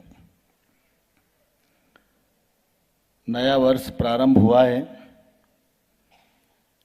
मैं नए वर्ष की आप सबको भारत सरकार की ओर से भी, अपनी ओर से भी बहुत बहुत शुभकामनाएं देता हूं.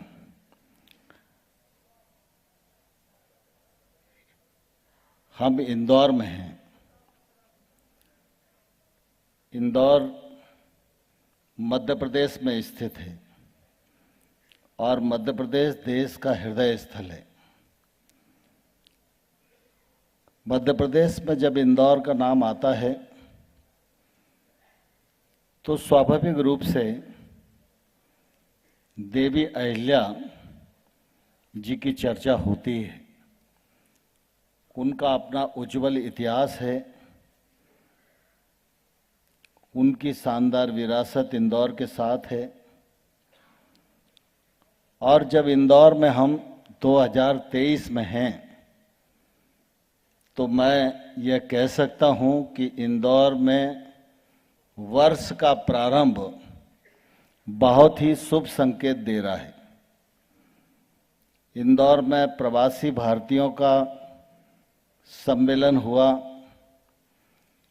प्रधानमंत्री जी का आगमन हुआ, महामहिम राष्ट्रपति जी का आगमन हुआ और इंदौर में ही ये अंतर्राष्ट्रीय निवेशकों का सम्मेलन हो रहा है। इसमें भी प्रधानमंत्री जी का मार्गदर्शन इंदौर की धरा पर मिला और थोड़े ही दिन बाद G20 के भी अंतर्राष्ट्रीय कार्यक्रम इंदौर की धरा पर संपन्न होने वाले हैं। इन सभी कार्यक्रमों को मध्य प्रदेश के मुख्यमंत्री माननीय शिवराज सिंह जी के नेतृत्व में उनकी पूरी टीम और इंदौर की जनता जनार्दन ने जिस प्रकार से पलक पावड़े बिछाकर अपनी सेवा, उदारता, समर्पण का परिचय दिया है, मैं समझता हूं कि पहले हम सब हिंदुस्तान के लोग इंदौर को याद करते थे, लेकिन इन कार्यक्रमों के बाद पूरी दुनिया में इंदौर को याद किया जाएगा। प्रवासी भारतीय सम्मेलन पूरा हुआ। कल और आज सुबह मेरी अनेक लोगों से चर्चा हुई जो यहाँ से लौट कर गए। इंदौर की सारी व्यवस्थाओं के मामले में बहुत ही भूरी भूरी प्रशंसा कर रहे थे। निश्चित रूप से इसके कारण हम सब का सिर गौरव से ऊंचा उठ जाता है। मध्य प्रदेश हमारा बहुत ही प्यारा राज्य है। मध्य प्रदेश की दुरावस्था और सुव्यवस्था दोनों का साक्षी रहने का अवसर मुझे मिला है। एक समय था जब कुछ कारखाने और कुछ उद्योगपति मध्य प्रदेश में काम करते थे। एक कालखंड 2003 से पहले ऐसा भी आया जब औद्योगिक क्षेत्र में काम करने वाला व्यक्ति यह मानने को बाध्य हो रहा था कि अब अपना काम ठीक से चलाना है तो दूसरे किसी राज्य में चलकर हम लोगों को कामकाज बढ़ाना चाहिए। लेकिन मुझे ये कहते हुए गौरव है कि शिवराज सिंह जी ने जब से कामकाज संभाला तब से पहले 2 साल तो मध्य प्रदेश में कोई इन्वेस्टर आएगा, कोई इन्वेस्टर समिट का आयोजन हो सकेगा, इसकी कल्पना करना भी बहुत मुश्किल था। लेकिन हम सब इस बात को जानते हैं कि अगर मनुष्य का संकल्प मजबूत हो तो फिर उसके लिए कुछ भी असंभव नहीं है। शिवराज सिंह जी ने मजबूत संकल्प के साथ आगे बढ़ना प्रारंभ किया।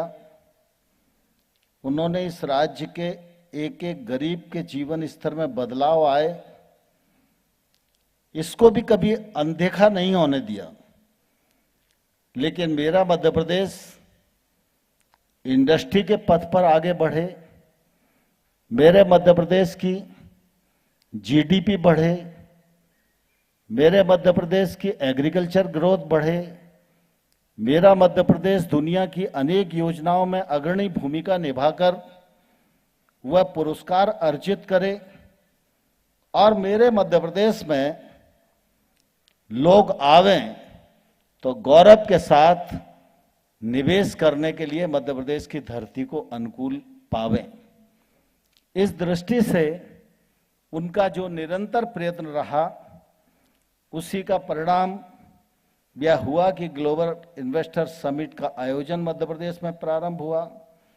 पहले कुछ कम परिणाम आए, फिर कुछ ज़्यादा आए, फिर कुछ और ज़्यादा आए, लेकिन जब हम 2023 में इस ग्लोबल इन्वेस्टर समिट में यहाँ बैठे हुए हैं, तो मुझे यह जानकर बहुत प्रसन्नता है कि इसमें हमारे देश के जाने माने बड़े उद्योगपतियों ने तो इस कार्यक्रम में शिरकत की ही, लेकिन देश से बाहर 84 देशों के प्रतिनिधियों ने आकर मध्य प्रदेश की इस इन्वेस्टर समिट में हिस्सा लिया।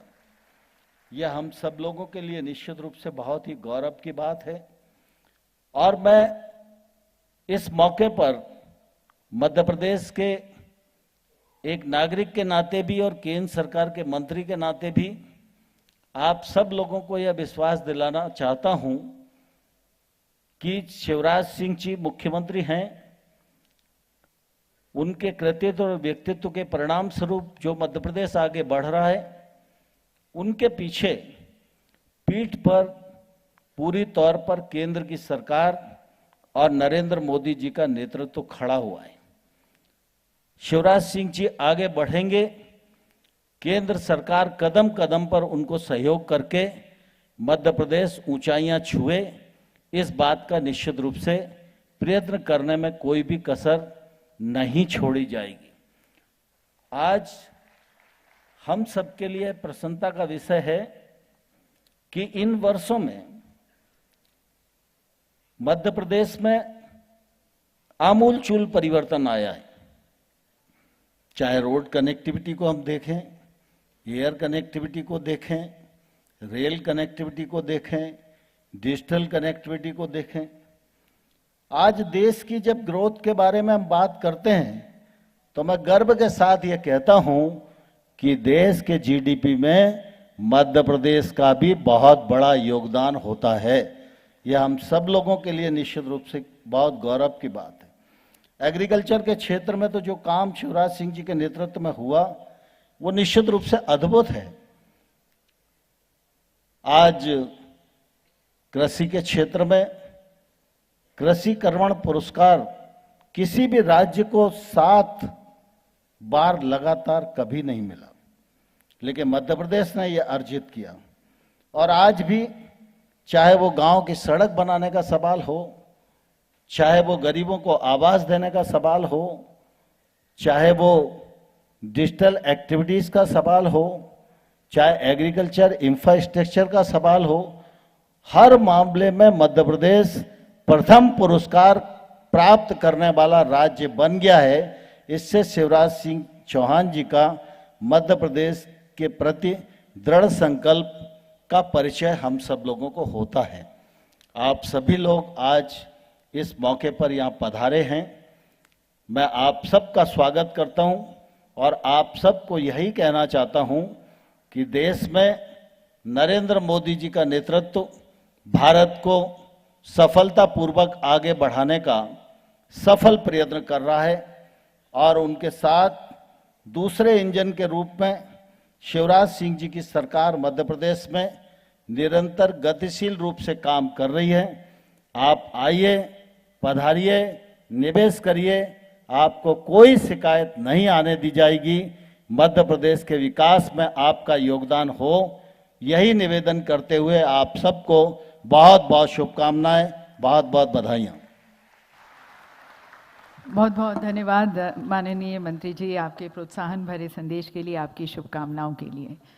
And ladies and gentlemen, we heard from everyone present here today on the dais and also from the audience that Honorable Chief Minister Sir Shri Shivraj Singh Chauhan ji is a shining example of what a committed person can do.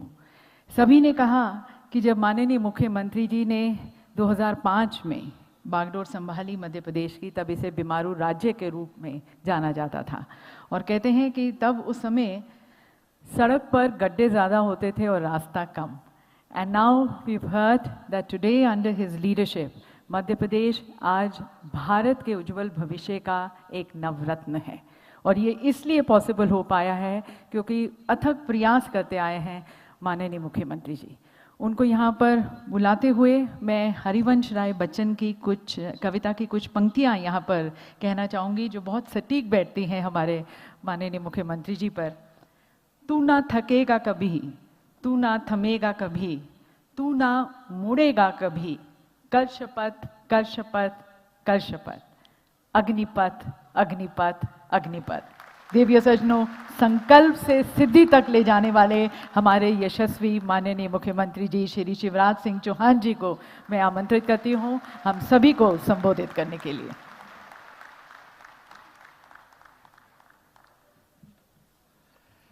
थका तो नहीं हूं अभी।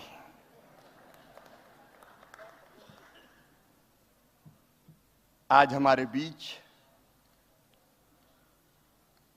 मंच पर कृपापूर्वक उपस्थित भारत के कृषि और किसान कल्याण मंत्री अभी जिन्हें हम सुन रहे थे आदरणीय नरेंद्र सिंह तोमर जी, हमारे सिविल एविएशन मंत्री जो लगातार कनेक्ट करते जा रहे हैं, आदरणीय श्रीमान ज्योतिरादित्य सिंधिया जी, सामाजिक और न्याय अधिकारिता मंत्री डॉक्टर वीरेंद्र कुमार जी, केंद्रीय इस्पात राज्य मंत्री श्री फग्गन सिंह कुलस्ते जी, मध्य प्रदेश के हमारे उद्योग मंत्री Shri Rajyavardhan Singh Dattigaon ji, deputy chief mission of UAE Mahim Majid अल्ने खेलवी ji, ambassador of Norway Hans Jacob Frydenlund ji, Shrimati Fazila minister social integration Mauritius, Shrimati Jennifer Dobney minister commercial embassy of Canada, Madhya Pradesh के मुख्य सचिव, मेरे मंत्रिमंडल के सभी आदरणीय सहयोगीगण, मेरे उद्योगपति मित्र जो ऊपर भी बैठे हैं और नीचे भी बैठे हैं, और मेरे प्रिय बहनों और भाइयों, दुनिया भर के 84 देशों से आए हुए प्रिय बहनों भाइयों, और आज तो स्टार्टअप्स के मेरे भांजे भांजी भी आए हैं।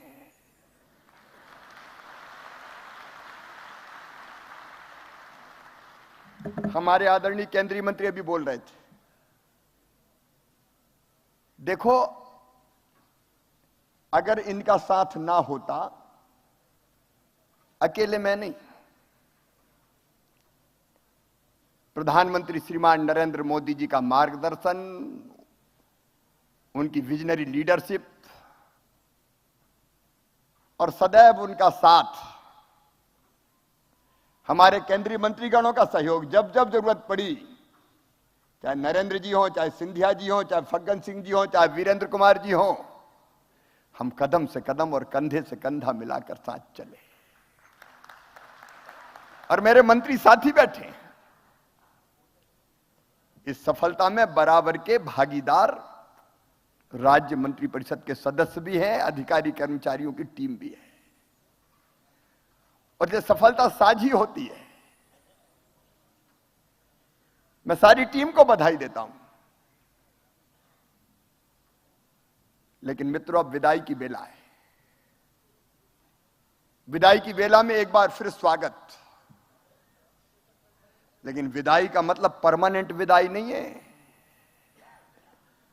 जिनने इंटेंशन ऑफ इन्वेस्ट दिए हैं उनको मैं छोड़ूंगा नहीं।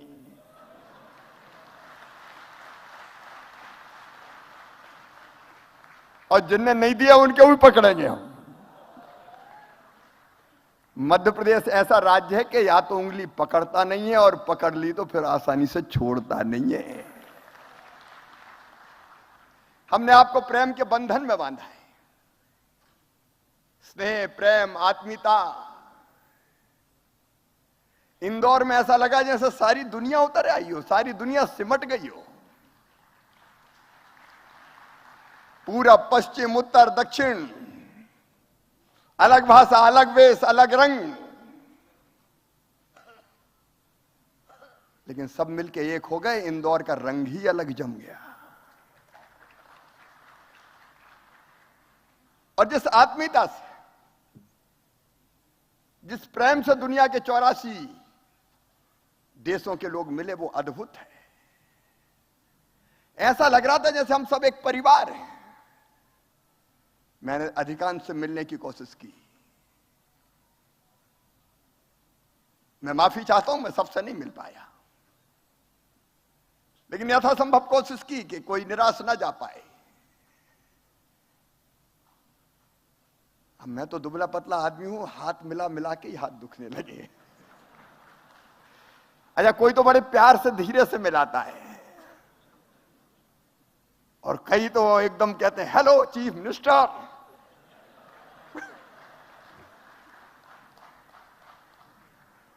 लेकिन अद्भुत प्यार है। और सचमुच में मुझे लगता है कि यही भारत के संस्कार भी है। हमारे प्रधानमंत्री जी ने G20 के लिए भी वसुधैव कुटुंबकम का मंत्र दे दिया। और प्रधानमंत्री जी ने जो कहा वो भारत की परंपरा है। आत्मवत सर्वभूतेषु, मतलब अपने जैसा सबको मानो। सब अपने ही जैसे, मतलब अपने ही है। कोई किसी देश का हो, अगर हम सब मिलके एक हैं, पूरा विश्व एक परिवार है। ये भारत के प्रधानमंत्री नरेंद्र मोदी हमारे ग्लोबल लीडर भी कहते हैं, और वो यहां दिखा। भारत का कहना है जियो और जीने दो। हम अकेले नहीं जीते, जियो और जीने दो। और विश्व का कल्याण हो, ये तो हमारे यहां, मैं विदेशी मित्रों से मेरी बात सुन रहे होगे, ट्रांसलेशन की व्यवस्था है। हमने बच्चों को भारत के गांव में सिखाया है, धर्म की जय हो, अधर्म का नाश हो, प्राणियों में सद्भावना हो, और विश्व का कल्याण। हमने कभी केवल भारत के कल्याण की कामना नहीं की, विश्व का कल्याण हो। और G20 का जो आयोजन हो रहा है भारत की अध्यक्षता में, वो भी विश्व के कल्याण का सर्वोत्तम उदाहरण बनेगा। देखो, अद्भुत देश है भारत। हमारे यहां मतभेद होते हैं तो अभी हम लड़ते नहीं हैं। हमारे पूर्वजों ने, ऋषियों ने कहा, एकम सद विपरा बहुधा वदंती। अगर मैंने कहा कि नहीं ये रास्ता ठीक नहीं है, ये ठीक है, तो हम लड़ते नहीं। उनका ठीक है, ये तुम्हारे लिए ठीक होगा, ये मेरे लिए ठीक है। मैं एक छोटा सा उदाहरण देता हूं। ईश्वर को अगर हम मानते हैं तो उसको कहते हैं आस्तिक। तो कई लोग मानते हैं कि ईश्वर मूर्ति में आता है, इसलिए मूर्ति की पूजा करते हैं, साकार मानते हैं, भगवान साकार है। तो कुछ लोगों ने भारत में कहा कि ये साकार नहीं, भगवान एक मूर्ति में कैसे आ सकते हैं, वो तो सृष्टि के कण कण में निराकार हैं। तो उनका तुम भी सही हो, तुम साकार को मानो तो ठीक है, हम क्या नहीं मानते। किसी ने कहा तुम निराकार को मानो, क्या दिक्कत है। लेकिन हमारे यहां एक और हुए चारवाक, जिनने कहा यावत जीवेत सुखम जीवेत ऋणम कृत्वा घृतम पीवेत भस्मीभूतस्य देहस्य पुनर्जन्म कुतो। जब तक जियो सुख से जियो, उधार लेके भी घी पियो। ये शरीर तो माटी में मिलने वाला है, पुनर्जन्म नहीं होता। तो उनको हमारे यहां सूली पे नहीं लटकाया, ये कहा कि यार इसने भी नया विचार दे दिया, ये भी महर्षि है, तुम भी सही हो, ये भारत है। और उसी भारत के प्यार से मध्य प्रदेश ने आपको बुलाया। मुझे कहते हुए प्रसन्नता है, ग्लोबल इन्वेस्टर समिट में 10 पार्टनर कंट्री में उनको धन्यवाद देता हूं। Japan, Canada, Netherland, Guyana, Mauritius, Bangladesh, Zimbabwe, Suriname, Panama, Fiji, सबने अपने स्टॉल भी लगाए। 35 देशों के या तो एम्बेसडर या काउंसलेट जनरल या डिप्टी चीफ ऑफ मिशन उपस्थित रहे। 84 कंट्रीज ने पार्टिसिपेट किया है। 447 इंटरनेशनल बिजनेस डेलीगेट्स और 401 इंटरनेशनल बायर्स शामिल हुए। अभी बायर सेलर मीट के समय में चला गया तो ऐसी भीड़, ऐसे प्रेम से बैठे थे लोग, आपस में चर्चा कर रहे थे। इसने केवल हमसे नहीं जोड़ा, बायर सेलर को भी आपस में जोड़ दिया। लगभग 5000 से ज्यादा डेलीगेट आए। मुझे बताया कि जो एग्जीबिशन लगी 7000 से ज्यादा लोगों ने देखी। और सचिन जी यहां बैठे, G20 भी सारे के सारे 20 देश आए। G20 के बिजनेस डेलीगेट्स ने भाग लिया। एग्जीबिशन में आप जरूर, जिन ने नहीं देखा हो जरूर देख के जाना, अद्भुत है दोनों एग्जीबिशन, डिजिटल भी और मध्य प्रदेश पे आश्रित भी। 2600 से ज्यादा B2B मीटिंग हुई, 200 से ज्यादा B2G मीटिंग हुई, जिसमें 5000 से अधिक व्यापारी प्रतिनिधियों ने भाग लिया। अलग अलग हमारे सेक्टोरियल सेशंस 20 क्षेत्रों पे हुए। आपने किसी न किसी में भाग लिया होगा। Vendor development programme, 1-to-1 meeting, और जो सेक्टोरियल सेशंस है उनके डिटेल में नहीं जाऊंगा, कई 20 हुए, आपने कई ने भाग किया होगा। और इंदौर अद्भुत है। मैं सचमुच में कहता हूं, इंदौर से मध्य प्रदेश में निवेश का नया दौर प्रारंभ हो रहा है। और अभी तो हम आंकड़े लगातार गिनते जा रहे हैं, कितना इंटेंशन ऑफ इन्वेस्टमेंट, कितने लगातार आते जा रहे हैं। जाते जाते भी लोग कह रहे हैं नहीं अब तो मध्य प्रदेश में ही करेंगे। एक अद्भुत वातावरण है, विश्वास का वातावरण। निवेश की आइडियल डेस्टिनेशन अब मध्य प्रदेश है। इसलिए तो प्रधानमंत्री जी ने कल कहा था, मध्य प्रदेश अजब है, मध्य प्रदेश गजब है और मध्य प्रदेश सजग है। अजब इसलिए कि 18 साल में हमने शून्य से शिखर तक का सफर तय किया है। गड्ढे वाली सड़कों से लेकर शानदार हाईवेज तक और गंदगी के ढेर से स्वच्छता के शिखर तक का सफर। मैं प्रदेश की 8.5 करोड़ जनता को बधाई देता हूं, मध्य प्रदेश वासियों को बधाई देता हूं, इंदौर वासियों को बधाई देता हूं। इंदौर भी क्या है भैया, सचमुच में अद्भुत। बीमारू से हम मध्य प्रदेश अब अग्रणी राज्यों में, जैसे आपको बताया 19% से ज्यादा ग्रोथ रेट हमारी।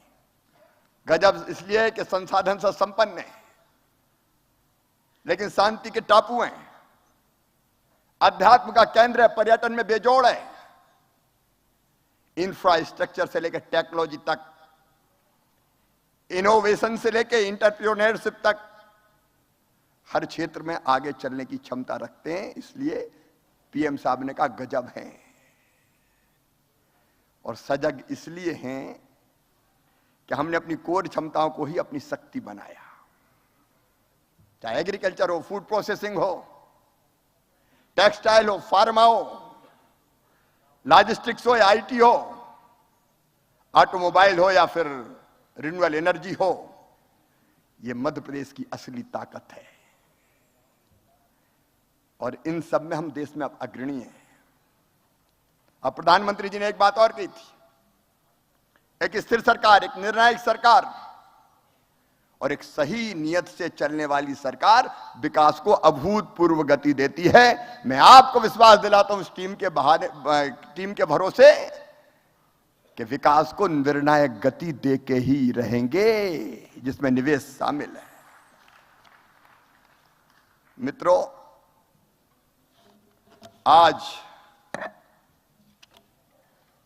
आपसे जो अलग अलग सेक्टोरियल सेशंस में कुछ तरह की समस्याएं आई, मैं उन पर चर्चा जरूर करना चाहूंगा। लेकिन मुझे सीईओ भी कहा, सिंधिया जी ने भी कहा, तोमर जी ने भी कहा,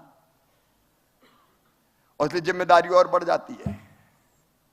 इसलिए मैं मध्य प्रदेश के सीईओ के रूप में आपका विश्वास दिलाता हूं, आपके निवेश की एक पाई भी व्यर्थ नहीं जाने देंगे। टीम मध्य प्रदेश हर हालत में आपके साथ खड़ी रहेगी, कोई दिक्कत आने नहीं देंगे। हम आपको ऐसा वातावरण देंगे कि आप खुद आगे भी निवेश बढ़ाने के लिए प्रोत्साहित होंगे।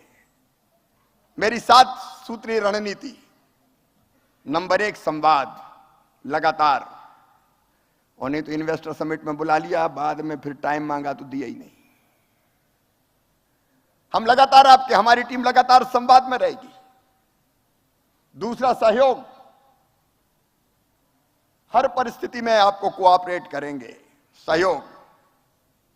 तीसरी सुविधा, नीति के अनुसार हर सुविधा देंगे।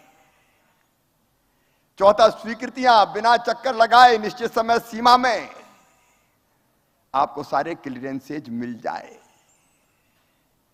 5वां सेतु, उद्योगों के लिए एक डेडिकेटेड हेल्पलाइन जिसका मैं जिक्र करूंगा। 6वां सिंगल विंडो सिस्टम, सरलता। सिंगल विंडो मतलब रियल सिंगल विंडो नहीं, कई बार सिंगल विंडो भी 7वीं 8वीं विंडो बन जाती है। और इसके बाद समन्वय, नहीं तो एक डिपार्टमेंट से दूसरे डिपार्टमेंट, यहां से आगे निकला तो वहां अटक गया। लेकिन समन्वय विभिन्न विभागों के बीच, विभिन्न एजेंसीज के बीच, यह हमारी रणनीति है। इस पर हम अमल करते हुए मध्य प्रदेश को आगे बढ़ाने का काम करेंगे। लेकिन चर्चा में से जो बिंदु निकले, एक विशेषकर गारमेंट सेक्टर्स के मित्रों ने कहा था, और एक बात सच भी है, ये बात हमारे स्टार्टअप्स पे भी आज सत्र हुआ। कई बार पूंजी कम है, और कम पूंजी में आप जमीन भी खरीद लो, आप बिल्डिंग भी बना दो, तो फिर मशीनरी के लिए पैसा कहां से लाओ? और इसलिए हर एक को जमीन क्यों खरीदनी पड़े, हर एक को बिल्डिंग क्यों बनानी पड़े? इसलिए हम गारमेंट सहित आईटी इनेबल्ड सर्विसेज सेक्टर में तो प्लग एंड प्ले की फैसिलिटी दे रहे थे, लेकिन गारमेंट सहित बाकी क्षेत्र में भी हम प्लग एंड प्ले की सुविधा विकसित करेंगे। और वो सरकारी सेक्टर में भी करेंगे, और प्राइवेट सेक्टर भी आना चाहे तो उसका भी स्वागत करेंगे, ताकि मेरे बच्चों को बड़ी पूंजी ना लगाना पड़े। बना बनाया अगर स्थान उसको मिल जाए तो अपनी मशीन लगाए और काम प्रारंभ कर दे। ये plug and play facility create करेंगे। और दूसरी चीज मैं बहुत महत्वपूर्ण मानता हूं, कई तरह की कठिनाई आती है, उन कठिनाइयों को अगर आए तो हर कठिनाई के लिए लोग भोपाल आएं, ये जरूरी नहीं है। मैं अपने इन्वेस्टर मित्रों को या जो इन्वेस्टमेंट करना चाहते हैं उनको ये कह रहा हूं, आपके पास अगर कोई निवेश के क्षेत्र में समस्या आती है तो उसके समाधान के लिए invest MP Gov in portal पर how can I help you की विंडो खोली जा रही है। आप अपनी समस्या का उल्लेख करें, उसके बाद मेरी टीम आपसे संपर्क करेगी, और जब तक संतोषजनक समाधान नहीं होगा हम फॉलो अप करते रहेंगे। और महीने में एक दिन में खुद भी जो समस्या आई उनकी समाधान हुआ कि नहीं हुआ उसकी समीक्षा करूंगा। मैं समझता हूं ये निवेश के लिए बहुत महत्वपूर्ण होगा। और नंबर 3, मध्य प्रदेश में ईज स्टार्टिंग बिजनेस और ईज ऑफ डूइंग बिजनेस को सुनिश्चित करने के लिए मेरी सरकार प्रतिबद्ध है। और इसी क्रम में हमने एक बड़ा निर्णय लिया है। और वो बड़ा निर्णय यह है कि हमारे चिन्हित अधिसूचित क्षेत्रों में, चाहे वो हमारे औद्योगिक क्षेत्र हो और चाहे हमारे एमएसएमई हो, मैं ये कह रहा हूं कि उद्योगपतियों को जमीन मिल गई तो उद्योग लगाने के लिए कोई अनुमति नहीं लेनी पड़ेगी, कोई अनुमति लेने की जरूरत नहीं। क्लियरेंस के लिए घूमते रहो कई दिन तक। आपको इंडस्ट्रियल स्टेट में जगह मिल गई, एमएसएमई की जगह मिल गई, तो कोई अनुमति नहीं लेनी, काम शुरू करो। अरे इन्वेस्टर पर भी भरोसा करो भाई, वो जमीन उठा के थोड़ी ले जाएंगे कोई। तो इस पे ताली बजाना तो जोर से बजाओ। अपन तो इनफॉर्मल बात कर रहे हैं, क्योंकि कहीं ने बताया कि आ रही समस्या, अब इसकी क्लियरेंस, अब उसकी क्लियरेंस, क्लियरेंस में ही क्लियर हो जाता है मामला कई बार। अब अटकने नहीं देंगे, भटकने भी नहीं देंगे। ले लगाओ, जो नियम प्रक्रिया खुद ही पालन करो, आप पर भरोसा पूरा। और इतना ही नहीं, जो डीम्ड स्वीकृतियां के कंप्लायंस है, उनके संबंध में भी उद्योग की स्थापना से लेकर 3 साल तक कोई भी सक्षम अधिकारी उद्योगों का निरीक्षण नहीं करेगा। इस पे भी जोर से ताली बजाओ। मेरा भाव समझ गए होंगे आप। वो नहीं तो इंस्पेक्टर साहब आ गए, दिखाओ। अब बेचारे को लगाए उद्योग, देर नहीं हुई, बताओ। अब बताओ में ये हालत खराब हो जाती है उसकी। चेक करो, कोई चेक फेक नहीं जी, पूरा भरोसा आप पे। आप आइए, इन्वेस्टमेंट कीजिए, लगाइए, अनुमति की जरूरत नहीं है और कोई निरीक्षण परीक्षण की भी जरूरत नहीं है। नियम और प्रक्रियाओं का आप पालन कीजिए, मामा को आप पे पूरा विश्वास है। आइए, क्योंकि बाधाओं को दूर करना हमारा काम है। फैक्ट्री लाइसेंस, डेवलपमेंट प्लान का अप्रूवल, भूमि आवंटन स्वीकृति, boiler registration, fire NOC, trade licence, नई हाई टेंशन लाइन कनेक्शन की स्वीकृति। तो पता चला बिजली वाले नहीं मिल रहे कई दिन तक। औद्योगिक क्षेत्र में भवन निर्माण, building permission, recycling treatment, solid waste management, नए डीजल जनरेटर सेट इंस्टॉल करने की परमिशन। अब तो आप पे भरोसा है यार, आगे बढ़ो। अपन को मध्य प्रदेश को आगे बढ़ाना है, मिलकर बढ़ाना है। और दुनिया के प्रगति और विकास की मैं कामना करता हूं। मेरा पूरा विश्वास है कि प्राइम मिनिस्टर श्रीमान नरेंद्र मोदी जी के नेतृत्व में भौतिकता की अग्नि में दग्ध विश्व मानवता को भारत शांति के पथ का दिग्दर्शन कराएगा। हम दुनिया की प्रगति और विकास में भी योगदान देंगे और यहां भी मध्य प्रदेश समृद्ध बने, विकसित बने, आगे बढ़े। हम गरीब फरीब अब नहीं रहेंगे, बहुत हो गया जी। हम भी आगे बढ़ेंगे। पर कैपिटा इनकम अभी 1,37,000 है, अभी बहुत बढ़ाना है। हमारे बच्चों को रोजगार, वो खुद उद्योग लगाएं या लगने वाले उद्योगों में अपने टैलेंट का इस्तेमाल करें। आज मुझे प्रसन्नता ये कहते हुए मेरे बेटा बेटियों, जो हमारे पास इंटेंशन ऑफ इन्वेस्टमेंट आए हैं, मैं अब उसका उल्लेख करना चाहता हूं। रिन्यूएबल एनर्जी, नवकरणीय ऊर्जा में 6,09,478 करोड़ के 11,84,954 लोगों को रोजगार मिलेगा। Urban infrastructure 2,80,753 crore. अरे धन वर्षा हो रही है तो ताली वर्षा भी हो जाए। 4,50,127 को रोजगार। Food processing, agri processing 1,06,149 crore, 2,20,160 रोजगार, आईटी और आईटी के साथ जो एलाइड सेक्टर है 78,778, 2,22,371 को रोजगार, केमिकल और पेट्रोलियम उत्पाद 76,769 करोड़, 71,704 रोजगार, सर्विसेज में 71,351 करोड़, 1,66,700 रोजगार, ऑटोमोबाइल इंजीनियरिंग और ईबी इलेक्ट्रिक व्हीकल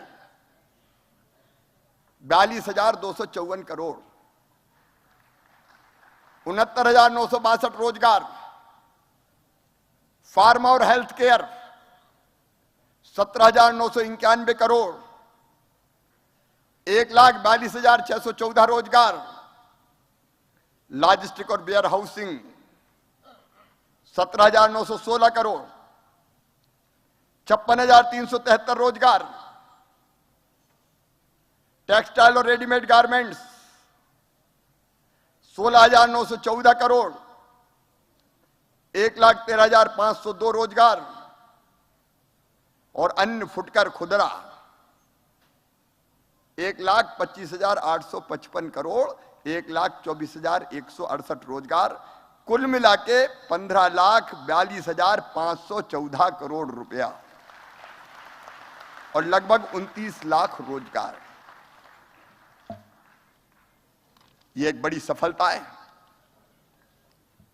और जिनने ये प्रस्ताव दिए हैं मुझे पूरा विश्वास है हम फॉलोअप का एक पूरा सिस्टम बना रहे हैं। जिनने प्रस्ताव पोर्टल में प्रस्तुत किया है उसे मूर्त रूप देने के लिए तत्काल हम जानकारी प्राप्त करेंगे और उनको किस क्षेत्र में निवेश के लिए क्या क्या सहयोग चाहिए वो सहयोग प्रदान करेंगे। जैसे ही जानकारी प्राप्त होगी उनके द्वारा वांछनीय सहयोग मध्य प्रदेश शासन और संबंधित विभाग द्वारा किया जाएगा। उसका पूरा मैकेनिज्म हम बनाएंगे।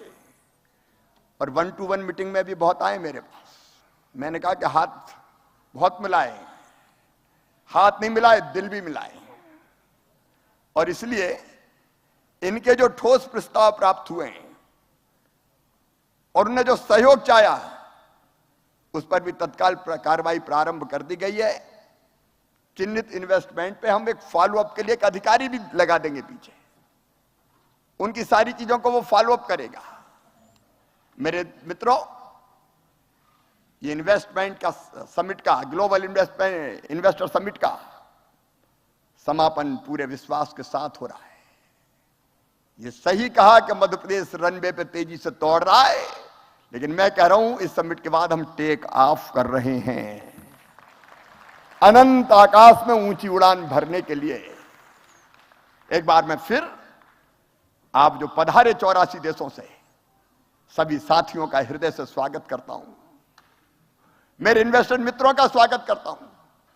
देश से मध्य प्रदेश से जो इन्वेस्टर पधारे और जिन्होंने अपने अनुभव साझा किए और मध्य प्रदेश पर विश्वास जताया है, उन सबको मैं हृदय से धन्यवाद देता हूं, इस विश्वास के साथ कि मध्य प्रदेश की धरती पर हम निराश नहीं होने देंगे किसी भी कीमत पर।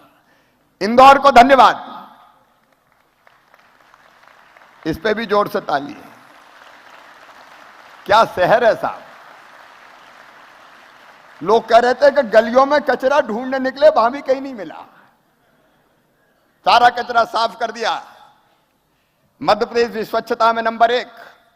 इंदौर को, मध्य प्रदेश को, मेरे मंत्रियों की टीम को जो मंच पे नहीं आई लेकिन नीचे बैठ के दिन और रात काम करती रही, सीएसपीएस सहित सारे अधिकारी कर्मचारियों को, पत्रकार मित्रों को,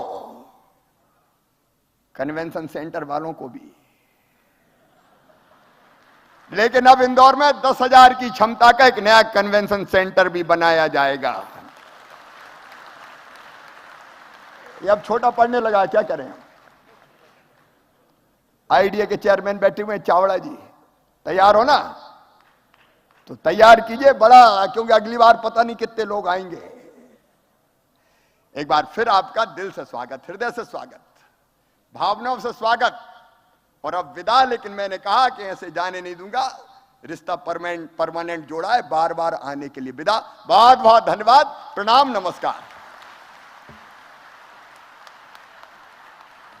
बहुत बहुत धन्यवाद माननीय मुख्यमंत्री जी, आपका सभी के लिए प्यार भरे संदेश के लिए और सभी पर विश्वास भरे संदेश के लिए बहुत बहुत धन्यवाद। और अब देवी सज्जनों, मध्य प्रदेश आगे बढ़ेगा, न केवल सभी के साथ प्रयास के साथ, पर सभी के विश्वास पर के साथ भी, सभी पर विश्वास के साथ भी। हम धन्यवाद करना चाहेंगे हमारे माननीय केंद्रीय मंत्रीगण का। बहुत बहुत धन्यवाद हमारे अतिथिगण का, नॉर्वे से, मॉरिशस से, यहाँ पर मंच पर उपस्थित, कनाडा और हमारे सभी उद्योगपतियों का। Thank you to each one of you also for being present with us, and thank you for your support, for your cooperation. Let's all work together towards a more Ujjwal Madhya Pradesh. धन्यवाद भी करना चाहेंगे CII का, our national partners. Thank you, ladies and gentlemen.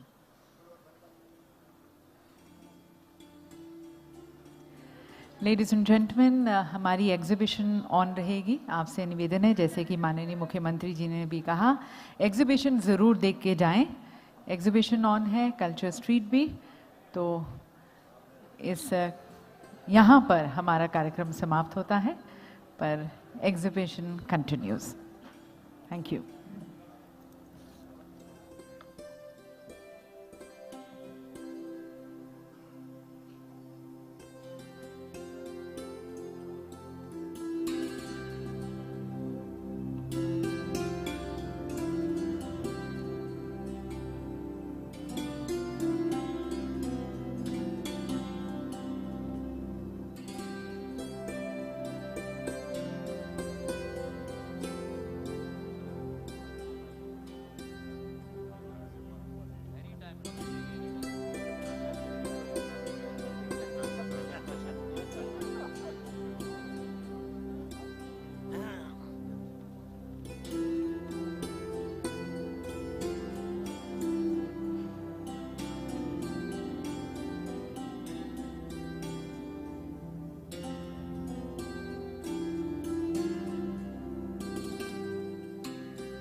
Check. Check. Check. Okay. We want to inform that BS Tonger phone has been left. If he is in the if he is in the Audi, he can collect it from the console. BS Tonger. Somebody lost their phone, they can come to the console.